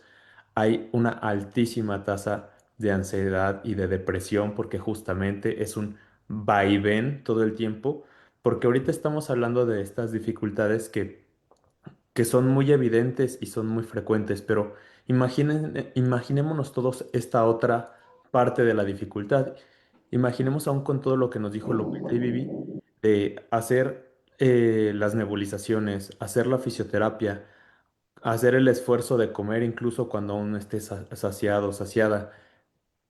Y así llevas años, casi cumpliéndolo al pie de la letra, y de repente te pones peor y de repente aparecen otros síntomas y parece que vas en retroceso y dices, va, si me estuviera saltando todo, si estuviera dejando de hacer, lo entiendo, me arrepiento y me lo gané de cierta manera. Pero si estoy haciendo todo lo que está en mis manos y me dicen todos los especialistas y aún así voy en retroceso, imaginemos cómo uno lidia con eso. Entonces, y esto es una situación real. Uno no va a saber en qué momento no sabes si la nebulización que hiciste hoy, solo esa no va a hacer una diferencia. Es la nebulización que hiciste hoy a través de 10 años la que en verdad puede hacer la diferencia o tal vez no. ¿Y cómo vives con eso? Entonces, si bien pueden padecer de lo que sea, pero hay cosas que se están más propensas a tener ese destino y es complicado poder llevarlo, ¿no? Entonces hay que estar muy atentos a todas estas dinámicas que pueden a la vez existir y que se pueden estar desarrollando sin que nosotros nos demos cuenta en qué momento, ¿no? Y eso es parte también del día a día. Sí, justo, bueno, yo estoy en la etapa de que apenas se da cuenta de por qué y por qué yo. Y por qué yo sí y ellos no, ¿no? Y por qué yo no puedo hacer esto y ellos sí, o y por qué ellos pueden tener 10 perros y gatos y yo no. O sea, estoy en la etapa en la que me cuestiona por todo, ¿no? Y a veces se frustra mucho. Ella quisiera tener menos tiempo en las nebulizaciones, menos tiempo en la fisio, detesta la fisio, ella está en esa etapa en la que tengo que explicarle, aunque ella por todo, estos niños como han pasado por etapas de hospitalizaciones y esas cosas, ella es bastante madura para su edad, la verdad es que me cuestiona mucho, mucho, mucho, a veces me pone en jaque en muchas situaciones y pregunta y pregunta y pregunta, explico, pero y trato eso de la salud mental, híjole, para el cuidador también. Es una cosa de estira y afloja, ¿eh? Porque uf, uno se da de topes con ellos porque ellos te cuestionan sus limitaciones. Entonces, bueno, gracias a la asociación y a Raúl que nos ha dado la contención y más o menos nos guía, pero quien no, o sea, el cuidador se queda muy frustrado, llega el momento en que estoy haciendo todo, y más en los pequeños, ya en los grandes, pues bueno, de ellos depende, pero en los pequeños estoy haciendo todo, hago esto, me levanto, ya sale con infecciones otra vez, no ganó peso, al contrario, perdió peso. Entonces, uf, es una subida y bajada para el cuidador y para ellos me imagino que en un futuro, ahora he estado tratando de manejar esa situación para que no se sientan en la frustración y dándole casi una vida normal. Digo, la socialización en el tema de ellos es también un poco complicado porque no puedes exponerlos tanto a que, bueno, que se vayan a infectar de todo lo que haya en la vida diaria, ¿no? Pero tampoco los puedes tener limitados. El doctor Lezana casi siempre me hace ese énfasis. Si lo vas a llevar a la playa o a un río, tienes que dejarla que se meta. O sea, ¿cómo no la vas a dejar que se meta? Aunque el agua esté sucia, aunque esté llena de secreciones raras, ¿no? Tiene que entrar porque tiene que vivir. O sea, tienes que hacer énfasis en eso. O sea, ella tiene que vivir, tiene que disfrutar y tiene que ser feliz.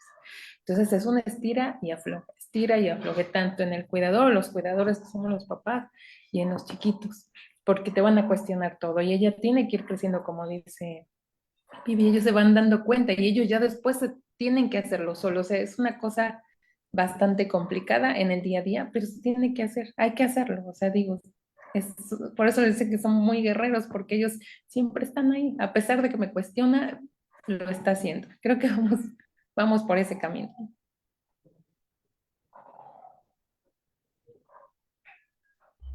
Sí, hacerles énfasis en esta importancia del autocuidado para que ellos poco a poco pues conozcan lo que tienen que hacer, conozcan su cuerpo, conozcan sus cambios y pues esta parte de la salud mental también, ¿no? Todo esto que mencionas, definitivamente es un trabajo en equipo, entre todos. Y bueno, yo escuchaba a Cheli, le decía ahorita, hace rato, que su médico así fríamente le dijo, viven 18 y ya, ¿no? Y escucho a Vivi decir, mi hija tiene 30 y tantos, órale, qué padre, qué bonito que eso es un mito, ¿no? O sea, qué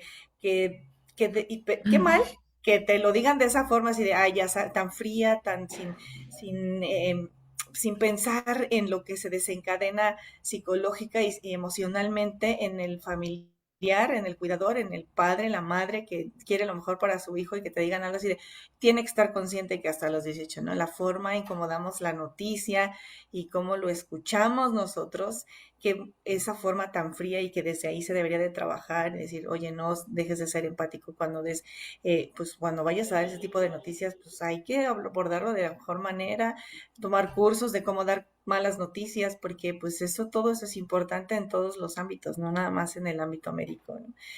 Pero qué bonito escuchar que eso es un mito, es decir, solo vive hasta los 18 y pues ya casi que vete despidiendo de ella tan pronto como puedas y no la dejes vivir ni hacer nada porque pues si no se te va a ir antes y escuchar el testimonio y decir, no, sí, ya tiene 30 y tantos, su vida es casi normal, o bueno, normal acorde a lo que ellos dentro de sus limitaciones, una vida normal, lo más...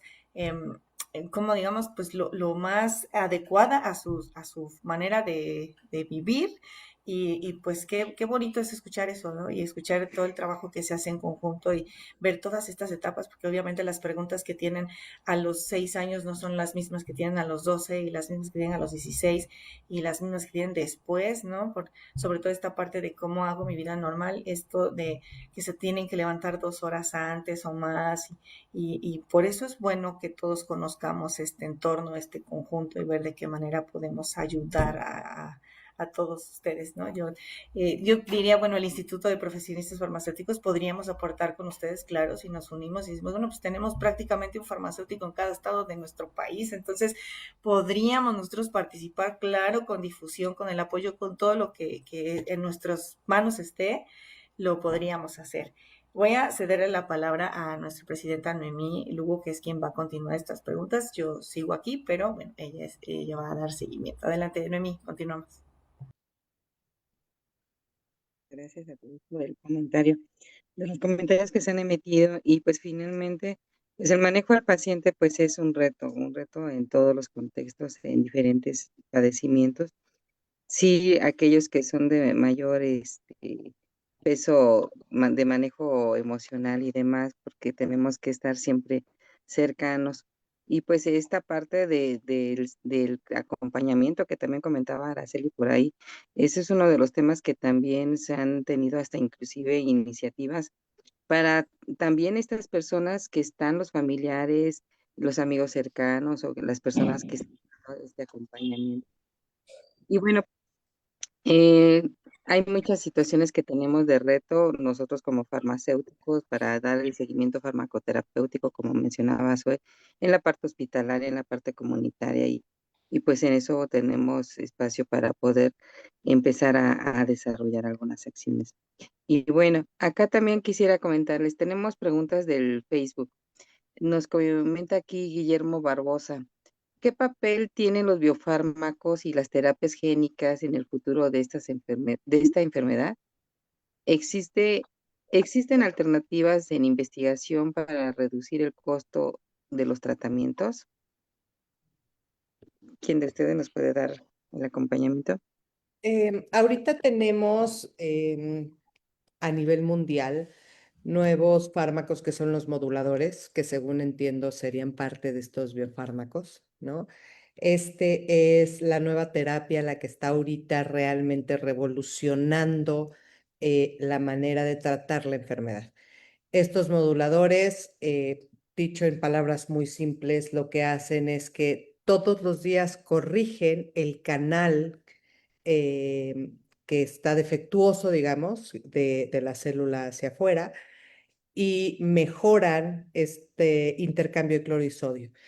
Es decir, de una manera muy simple, es como si arreglaran el defecto de fibrosis quística, como si la curaran de manera diaria. Te dejas de tomar el medicamento, el defecto sigue ahí. Entonces, no es una cura, pero es un tratamiento que ha demostrado que pacientes que estaban en lista de espera para un trasplante con a lo mejor una función pulmonar de 30% empiezan a tomarlo y de repente llegan a niveles de 60-70% nuevamente de función pulmonar, salen de la lista de espera. Pacientes que no lograban ganar peso, de repente recuperan el peso y tienen un peso ideal, las infecciones empiezan a reducir. Es decir, es un medicamento que sí ha marcado una pauta. Desgraciadamente no está accesible para todos. En México todavía no está. Ya COFEPRIS ya dio como el primer paso, sin embargo viene una nueva carrera que es pues, a nivel institucional, ¿no? A nivel ya el Consejo de Salubridad, que las instituciones lo aprueben, que realmente se baje al paciente. Son medicamentos sumamente caros, sumamente caros. Entonces, bueno, es un camino todavía largo por recorrer, pero este es el futuro de fibrosis quística. Y a la par, sabemos que en Estados Unidos, que es quien está liderando toda esta parte de investigación en fibrosis quística, toda esta parte de la terapia génica es como el siguiente paso, ¿no? O sea, estos moduladores siguen mejorando y siguen saliendo nuevas generaciones. Y aparte para las más de 2000 mutaciones de fibrosis quística, porque es un medicamento que no es para todas las mutaciones. Entonces, bueno, siguen viendo ese tema, pero también la terapia génica es el siguiente paso, ¿no? Los últimos años han hablado de grandes avances en cuanto a este tema. Esperemos que sea una realidad pronto y que realmente pueda ser accesible, pues no nada más a países industrializados o a países de primer mundo, sino a todas las personas con fibrosis quística a nivel global. Claro. Y sobre todo porque es un reto del manejo del medicamento, el conocerlo, el cómo el paciente va respondiendo y todo lo que va a implicar, ¿no? Porque también viene la otra parte, como lo mencionaba hace ratito, esta la individualización de cada persona, ¿no? Yo puedo responder perfectamente bien al tratamiento, pero otra persona requiere de otros manejos, otras atenciones adicionales para que se pueda tener una mejor calidad de vida y adherencia terapéutica. Sí, Totalmente. sí, Mar, por acá quisieras comentar algo.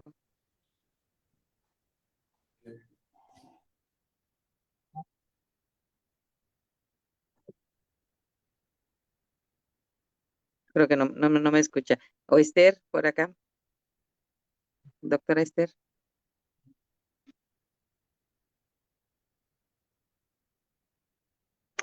¿Sí, sí me escuchan? Sí, ya te escuchamos. Podríamos continuar con, bueno, ya que hablamos de cómo es el día a día y los retos que enfrentan y todo esto, ¿cómo puede apoyar la sociedad a mejorar la calidad de vida de las personas que padecen FQ? ¿Qué es lo que, cómo nosotros como sociedad podemos apoyar? Que nos puedan compartir. A mí me gustaría decir de eso que, mm, bueno, una vez que uno sabe, dos posturas tengo. La primera es, aún ante lo que no sabemos que existe y evidentemente no lo comprendemos, es partir desde un respeto a ese desconocimiento.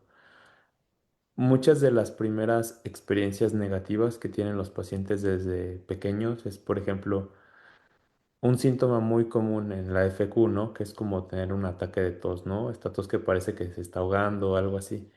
Y se puede esperar cualquier tipo de reacción. Y es desde algo también relativamente natural social, que es de, no sé, esta persona está tosiendo junto a mí en ese ataque y pues, para mí, que soy ajeno a eso, pienso se está ahogando, entonces intento ayudarle de alguna manera, ¿no? Entonces eso puede ser como muy comprensible y tal, ¿no? Aunque no ocupe mi ayuda, pero es comprensible.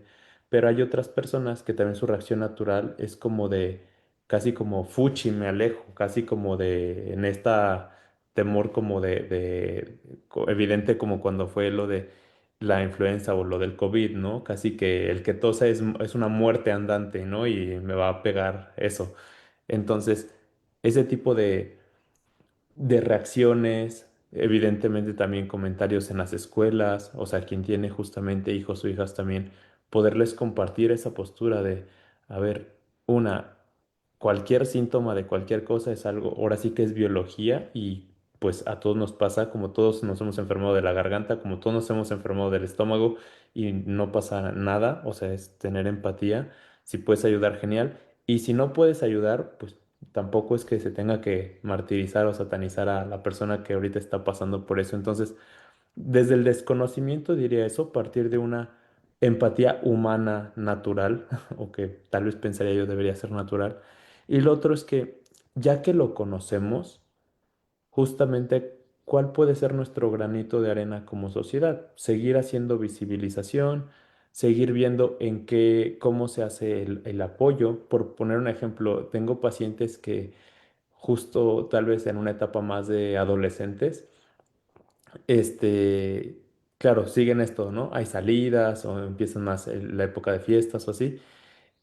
Y por ejemplo, en el círculo cercano y de amigos que sí genuinamente son una red de apoyo, empiezan a construir también las dinámicas tomando en cuenta ese como esfuerzo y horarios que tiene que hacer la persona que tiene FQ en sus nebulizaciones, en todo. Entonces, tal vez empiezan a reunir, me ha tocado escuchar, ¿no? Nos reunimos en tu casa y de ahí partimos todos para estar ahí conviviendo y platicando en lo que tú te estás nebulizando, ¿no? Algo así, en lugar de que se forme como un medio de exclusión, es algo que ya es de integración. O justamente vamos a comer algo, ok, lo vamos también pensando de acuerdo a lo que a ti se te puede facilitar comer o lo que te gusta, lo que no te gusta. Tal vez ya estás súper harto de esto que has comido toda la semana y en grandes cantidades, pues le cambiamos o algo, ¿no?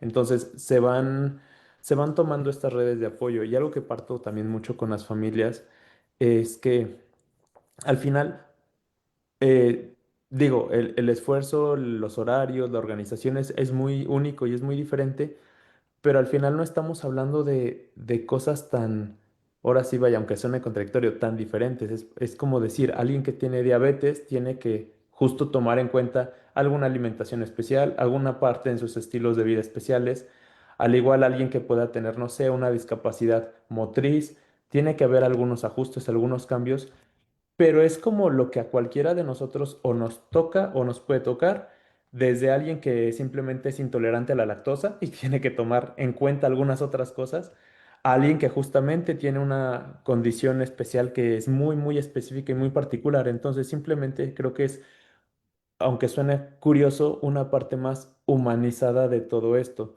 Algunos pacientes con FQ, diría muchos, cuando fue esto de la pandemia, comentaba, ¿no? En estos círculos que teníamos como de comunidad de apoyo, comentaban, sí, claro, es algo muy feo y tenemos miedo en ese momento, ¿no? De, pues igual el COVID tal vez como nos pueda pegar a nosotros, pero de una manera, y sin que suene como a maldad, nos da un poco de gusto que la gente pueda empezar a entender lo que son estos cuidados especiales, lo que es vivir con incertidumbre, lo que es tener una rutina de desinféctate todo esto, limpia, ten cuidado, cuando hay alguien esté enfermo no se mezclen, porque eso que para ellos es nuevo, es algo que va a durar lo que tenga que durar, para nosotros es el día a día y al menos sentimos un poco más de empatía ahora que la gente está aterrada con esto, pero ya se puede poner un poco en nuestro lugar y decir, wow,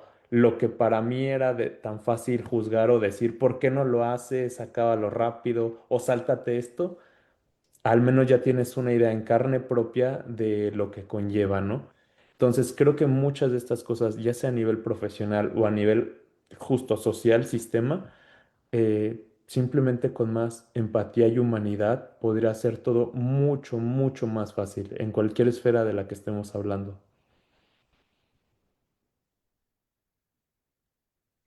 Sí, claro, estos son de los temas que, pues es la parte de que seguimos siendo personas más allá de la profesión que estemos ejerciendo y que tenemos que vernos como parte integral de algo de lo que tenemos que hacer.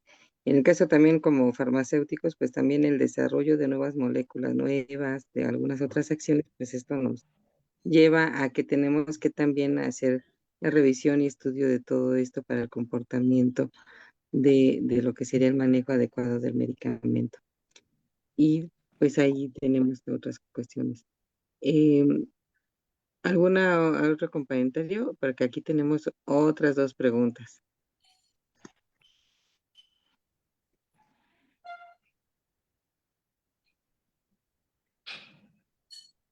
Bueno, aquí ahora, Cheli. Ujú. Sí, no sé si me escuchan porque me estoy tratando de acercar porque parece ser que no me escuchan bien. Preguntaba si ¿Sí tenían me alguna escuchan? otra,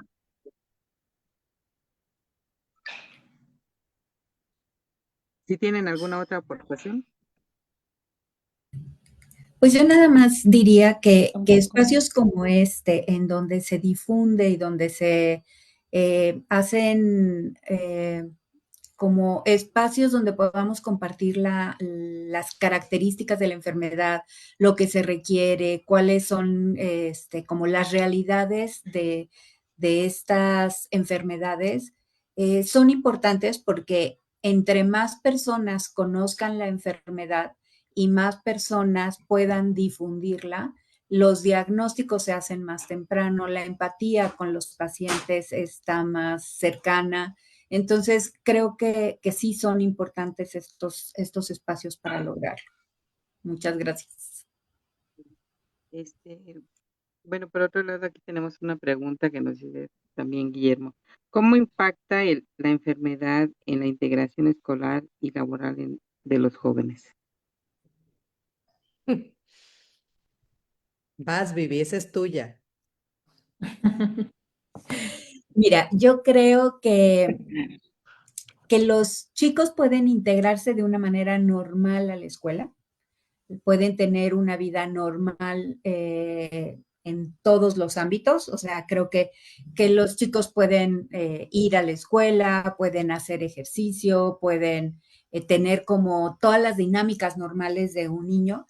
Hay cosas que son distintas, ¿no? O sea, finalmente, sí, en la escuela tienes que avisar que tu hijo tal vez tiene como esta tos que no es infecciosa, que no se le satanice dentro de la escuela, que no lo callen en la clase porque está tosiendo, que le permitan salir al baño cuando lo necesite, que requiere tomar medicamentos con los alimentos y todas estas cuestiones que son como muy prácticas, pero yo diría que pueden hacer su vida totalmente normal, pueden ir de campamento igual que los demás niños en campamentos escolares, en los scouts, en este tipo de cosas, pueden salir con sus amigos, hay cosas que tendríamos que cuidar todos, ¿no? O sea, estar en estos ambientes llenos de humo de cigarro y estas cosas, pues no son saludables para nadie, o sea, no es que sea una cuestión para el paciente con fibrosis, ¿no? O sea, no es saludable para ninguna persona. Entonces, pues creo que los requerimientos son como de mayor cuidado a la salud, pero no son especiales. O sea, lo que voy es que tenemos como muy poca conciencia como sociedad de lo que es saludable para nosotros. Entonces, no lo estamos haciendo todos porque decidimos no hacerlo, pero no es que un paciente de fibrosis lo tenga que hacer por una condición de salud, sino porque es saludable para todo el mundo. Y tal vez ellos son más susceptibles a ciertas cosas, pero no hace que su vida sea distinta. Lo hace distinto como las actitudes y lo que la sociedad hace en general, ¿no? O sea, si nosotros vemos a un paciente con una enfermedad crónica, sea la que sea, en las escuelas tendrían que tener esta apertura para que el paciente pueda faltar cuando está hospitalizado o cuando tiene una enfermedad, una exacerbación de la enfermedad y tiene que permanecer en casa más días de lo normal, que bueno, haya adecuaciones curriculares para que el paciente pueda hacerlo, ¿no? O si son pacientes que están trabajando, que los empleadores sepan que no le están haciendo ningún favor al paciente al permitirle faltar. O sea, es el derecho del paciente, ¿no? O sea, atender su salud es un derecho y no le está haciendo ningún favor el empleador. Entonces, como estas cosas que en la realidad no suceden, tendríamos que ir fomentando como sociedad que sucedieran, ¿no? Como si una persona está enferma y por eso se ausenta del trabajo, no tienes por qué descontarle el día, porque atender su salud es un derecho, y no eres ninguna buena persona por permitírselo, ¿no? O sea, es algo que tiene que suceder. Entonces, creo que estas cosas son las que dificultan, pero tienen más que ver con las reacciones del resto de la sociedad que con la enfermedad misma. O sea, con cosas con las que no estamos acostumbrados a reaccionar y que no tendrían que ser así.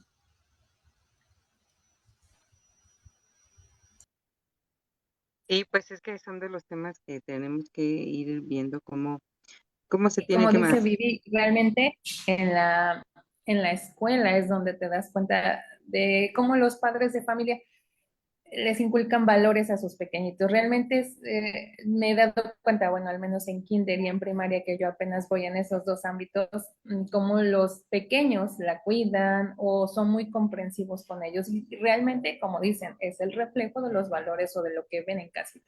Realmente a Regina le ha tocado bastante buen apoyo. Pocos niños son los que como que la rechazan si la ven que tosen, más los adultos, es que vi que como que es que esa niña está tosiendo mucho, ¿por qué no le pone ahorita un cubreboca? Porque va a infectar a todos. Ya fue cuando empezamos a difundir ya en la escuela que ella pues pudiera estar tosiendo a ciertos tiempos, porque no todo el tiempo está tosiendo, lo del baño, de salir realmente al baño. Y ahí dice que ella le preguntan sus compañeros, pero que no se burlan, no siempre estoy pendiente de eso. No, mamá, me acompañan, me ayudan, me cuidan. Realmente me he tocado con gente ya como con más valores o como muy, muy empático en este tema, pero es con todo, o sea, es no a la discriminación de lo que sea, no nada más en fibrosis quística, como dice Vivi, no es una condición aparte, es aceptarnos todos, pero pues sí es algo muy humano, ¿no? Esto ya es un tema ya de no discriminar.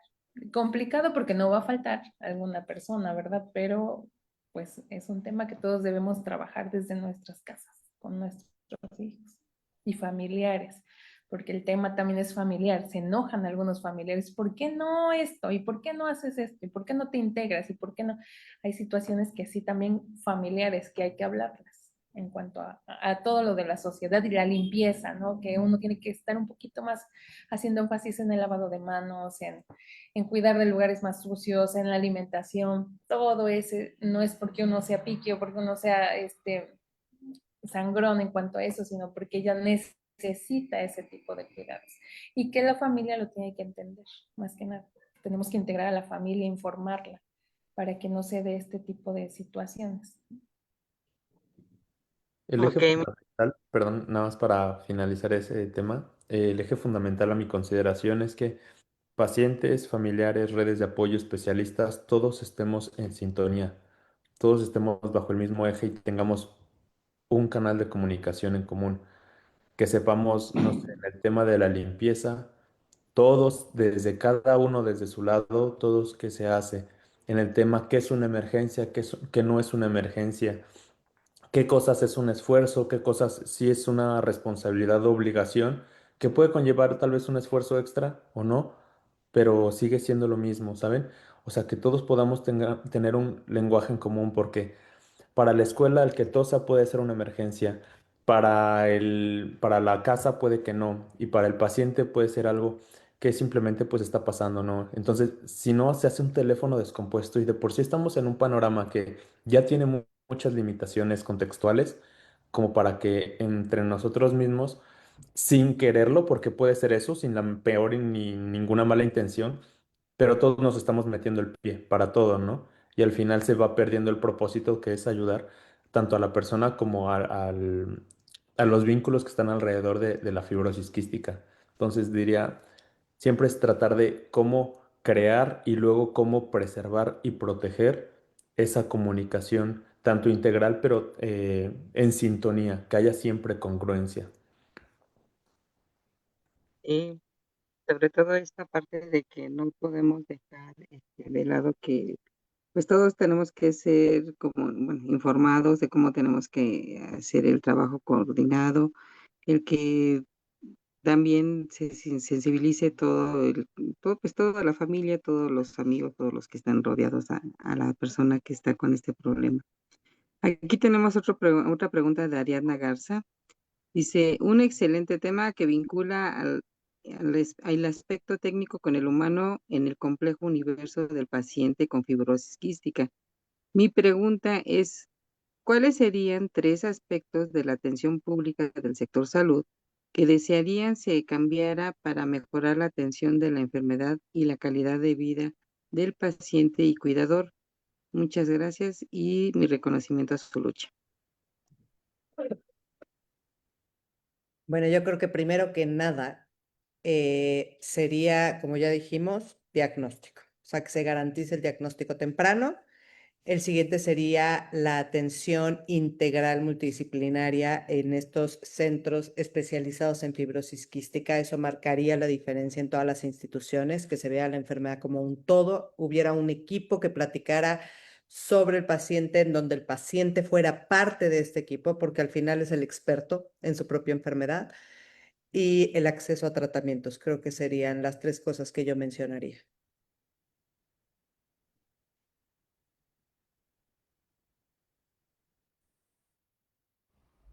Claro que sí, sin duda, pues seremos escuchados, ¿no? Si más y más levantamos la voz y lo exigimos, pues unidos hacemos más, ¿no? Como dicen por ahí. Entonces, justo hace rato que hablábamos de bueno, de las necesidades del paciente y de su familia, y tanto en temas de medicamentos como en temas de dispositivos médicos. A mí se me ocurría preguntarle a unos compañeros, unos colegas que tenemos que trabajan toda esta parte de los dispositivos médicos, que es todo aquello que no es medicamento y que el paciente necesita para su atención. Y yo les preguntaba, bueno, bueno, yo me hacía esa pregunta de, bueno, ¿cuáles son estos dispositivos médicos que se necesitan?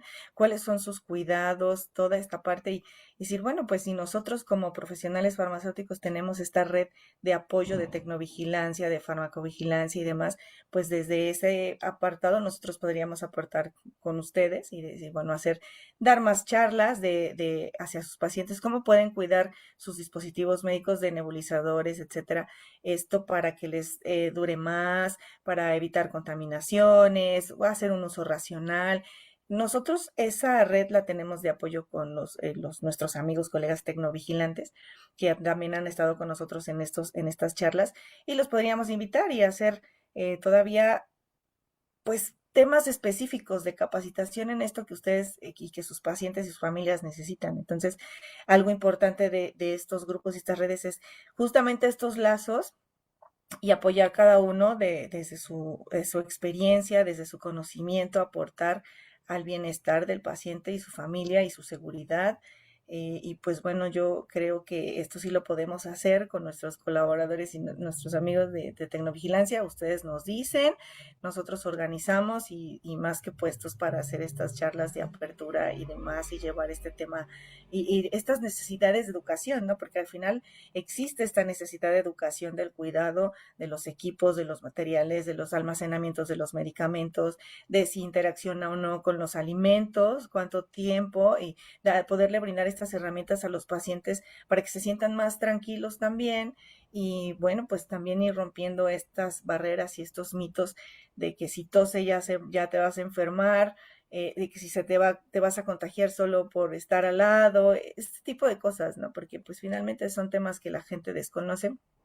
Y pues bueno, ahora una tos, ya todo el mundo piensa que es COVID y pues todo el mundo tiene miedo, y entonces también es ir rompiendo la barrera del miedo, también sin llegar a la exageración de pues no le hagas caso, ¿no? También sin caer en el exceso de información para que la gente no se automedique, no se autodiagnostique, porque también eso llega a suceder, ¿no?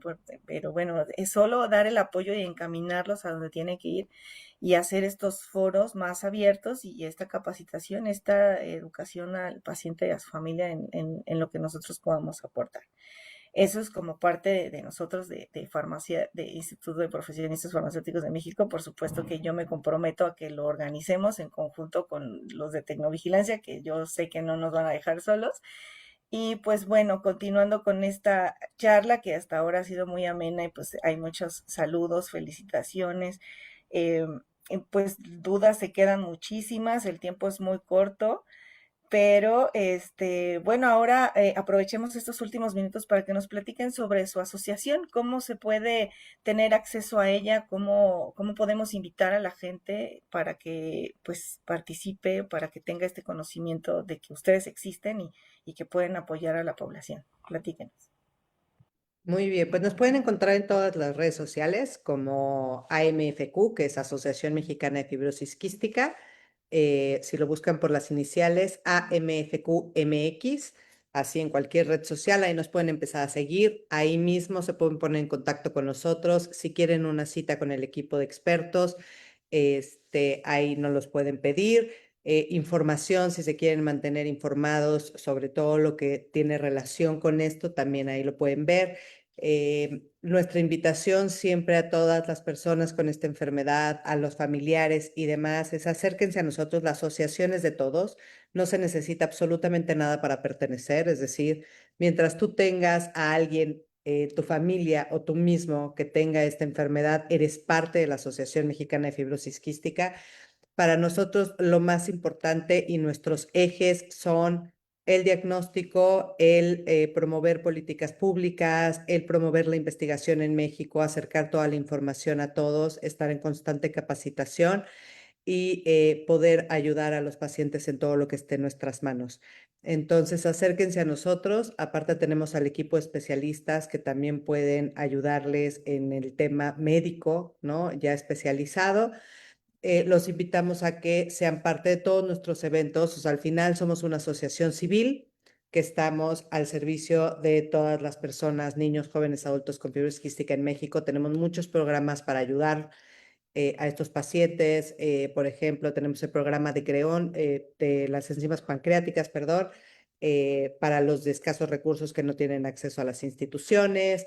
En fin, tenemos muchos programas de ayuda. Entonces, si tú quieres ayudar, si quieres ser parte de esta red de apoyo, sobre todo en la parte económica y quieres hacer donativos, son bienvenidos. Si quieres participar en nuestros eventos, todos los años tenemos una carrera, tenemos diferentes eventos para recaudar fondos y poder ayudar cada día más pacientes. Hacemos distintos eventos también para informar. Hemos hecho muchísimas marchas, por ejemplo, en conmemoración con este Día Mundial de FQ, que será el próximo 8 de septiembre.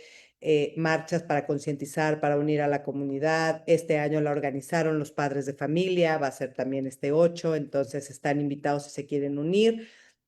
Y bueno, estamos ahí para ustedes, para lo que necesiten, cualquier pregunta, duda, consulta, etcétera.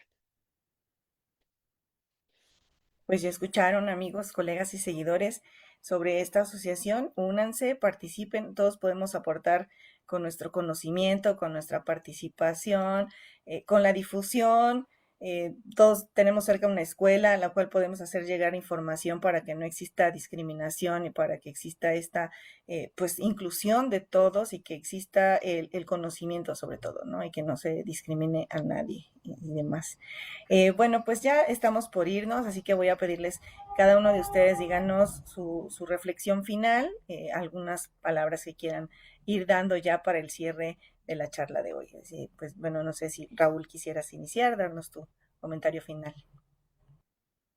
Pues es un gusto siempre estar en contacto con colegas y sobre todo esta invitación que surgió desde esta rama de la farmacología, también ir agregando especialistas, el interés a las ramas de la salud que hasta ahorita pueden verse como más aisladas en esta parte de la enfermedad, pero no por eso ser menos importantes. Entonces creo que solamente esto da más esperanza porque es fomentar el trabajo integral y la importancia que se le está dando, como hemos comentado a lo largo del conversatorio, incluso a aquello que se desconoce. Entonces, solamente quiero agradecer, también agradecer pues siempre la entrega y dedicación de mis colegas. Y mis colegas me refiero tanto a especialistas como también considero colegas por ejemplo, en este caso también, ¿no? Como a Araceli, no solo por su parte médica, sino sobre todo por su parte, al igual que Vivi y Lupita, como mamás, porque esto es un trabajo integral y en ese sentido somos un equipo donde no hay jerarquías, hay división de responsabilidades, hay organizaciones, pero no hay jerarquías. Entonces, muchas gracias por eso y seguimos adelante con todo el trabajo que podemos hacer. Claro que sí, muchísimas gracias. Lupita, ¿qué nos quieres decir? Yo, bueno, agradecerles este espacio a todos los que estuvieron presentes, por habernos escuchado. Para mí, fibrosis quística ha sido una misión de vida. Y si hoy al menos 2 personas se quedan con esto en la cabeza y lo transmiten, vamos haciendo este efecto dominó en donde cada vez más personas pueden conocer, ¿no? para mí hay una frase que me encanta que es, fibrosis quística sí podrá ser una enfermedad crónica, sí podrá no tener cura, pero tiene esperanza. Hoy en día es una enfermedad que tiene esperanza, así es que con eso me quedo. Gracias a todos y bueno, pues los invitamos a que no se pierdan y sigan a nuestra asociación y podamos contar con ustedes en un futuro. Muchas gracias también. Vivi, adelante. Muchas gracias. Gracias por el espacio. Creo que estos espacios para difundir no solo la enfermedad, sino la posibilidad de cada uno de nosotros de hacer algo por estas condiciones de vida distintas y cómo desde nuestras trincheras podemos realmente transformar la vida de otras personas. Creo que este espacio ha sido muy valioso. También invitarlos a que escuchen nuestro podcast de Aire y Vida, que también tenemos como una comunidad de fibrosis quística, en donde los pacientes pueden sumarse y los especialistas pueden crear como sus propios espacios alrededor de la enfermedad dentro de esta plataforma. Y pues que estamos en la asociación como abiertos a que se integren nuevos profesionistas, los pacientes, los familiares y todos, pues en una causa común, ¿no? O sea, pudiendo cambiar la vida de alguien de alguna manera. Claro que sí, muchas gracias y pues estaremos pendientes del podcast. Cheli, adelante. Pues bueno, gracias a ti, amiga, gracias a este grupo de farmacéuticos por tomar en cuenta la fibrosis quística. Es bien importante que se difunda en las redes sociales. Gracias a los integrantes de la Asociación Mexicana de Fibrosis Quística, tan lindos como siempre, que siempre me han apoyado. Con esto, ¿qué te puedo decir? Que las redes sociales han sido tan importantes que cuando me dieron el diagnóstico yo abrí y busqué y encontré una entrevista que le hicieron a Lupita y a su hija Regina. Yo estaba en total desolación, así perdidísima. Cuando las vi, me dieron una esperanza que yo creo que ni ella se imaginaba lo que me decía. Y yo tomé así algo así, porque su hija se llama igual a la mía, entonces dije, es una premonición de que todo va a ir bien. Que si yo voy ahí, todo va a estar bien. Entonces, gracias por este espacio que nos dieron y gracias a ustedes por estar, ¿no? Qué bueno y que se siga difundiendo esto. Claro que sí, muchísimas gracias también. Noemí, no sé si quieras comentar algo. No, pues nada más que, pues como parte del trabajo que venimos desarrollando como Instituto de Profesionistas Farmacéuticos, pues buscar estar en este trabajo interdisciplinario es importante.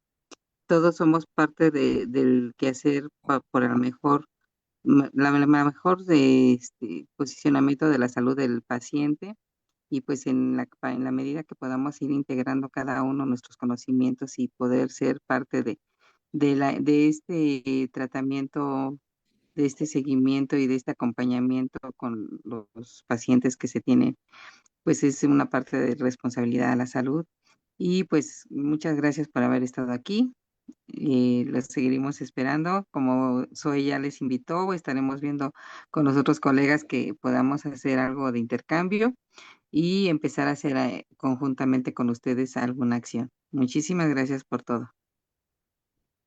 Y bueno, pues muchísimas gracias por haber acudido a este llamado. Gracias, Cheli. Y gracias a todos ustedes por estas enseñanzas, sobre todo de vida y de unión, este ejemplo de resiliencia, de fortaleza y del ir más allá y del ejemplo de decir, no te quedes solamente con eso, sigue, investiga, revisa.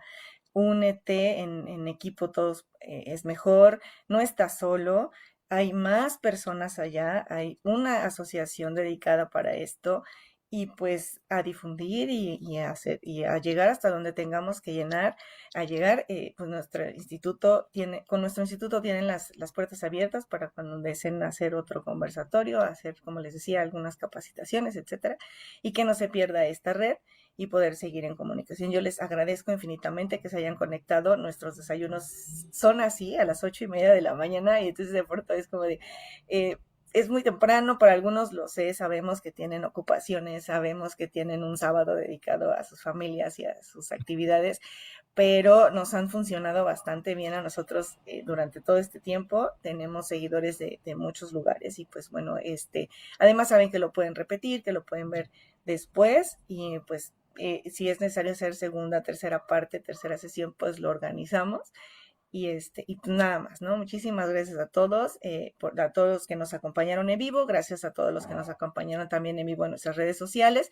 Y pues no olviden que el 8 de septiembre es el Día Mundial de la Fibrosis Quística, el distintivo es el morado, de esa manera también pueden apoyar y también en sus redes sociales con algún hashtag, no sé, el hashtag que tenga la asociación, seguro su página pues ahí la tienen y pues pueden unirse de esta forma. Pues muchísimas gracias a todos y nos vemos el próximo sábado en una emisión más de Desayunos con Aroma A. No olviden llenar el registro de asistencia para que tengan acceso a la constancia. A nuestros conversadores pues les haremos llegar también su constancia posteriormente vía WhatsApp y pues bueno, pues eso sería todo por nuestra parte. Nosotros nos despedimos, nos vemos.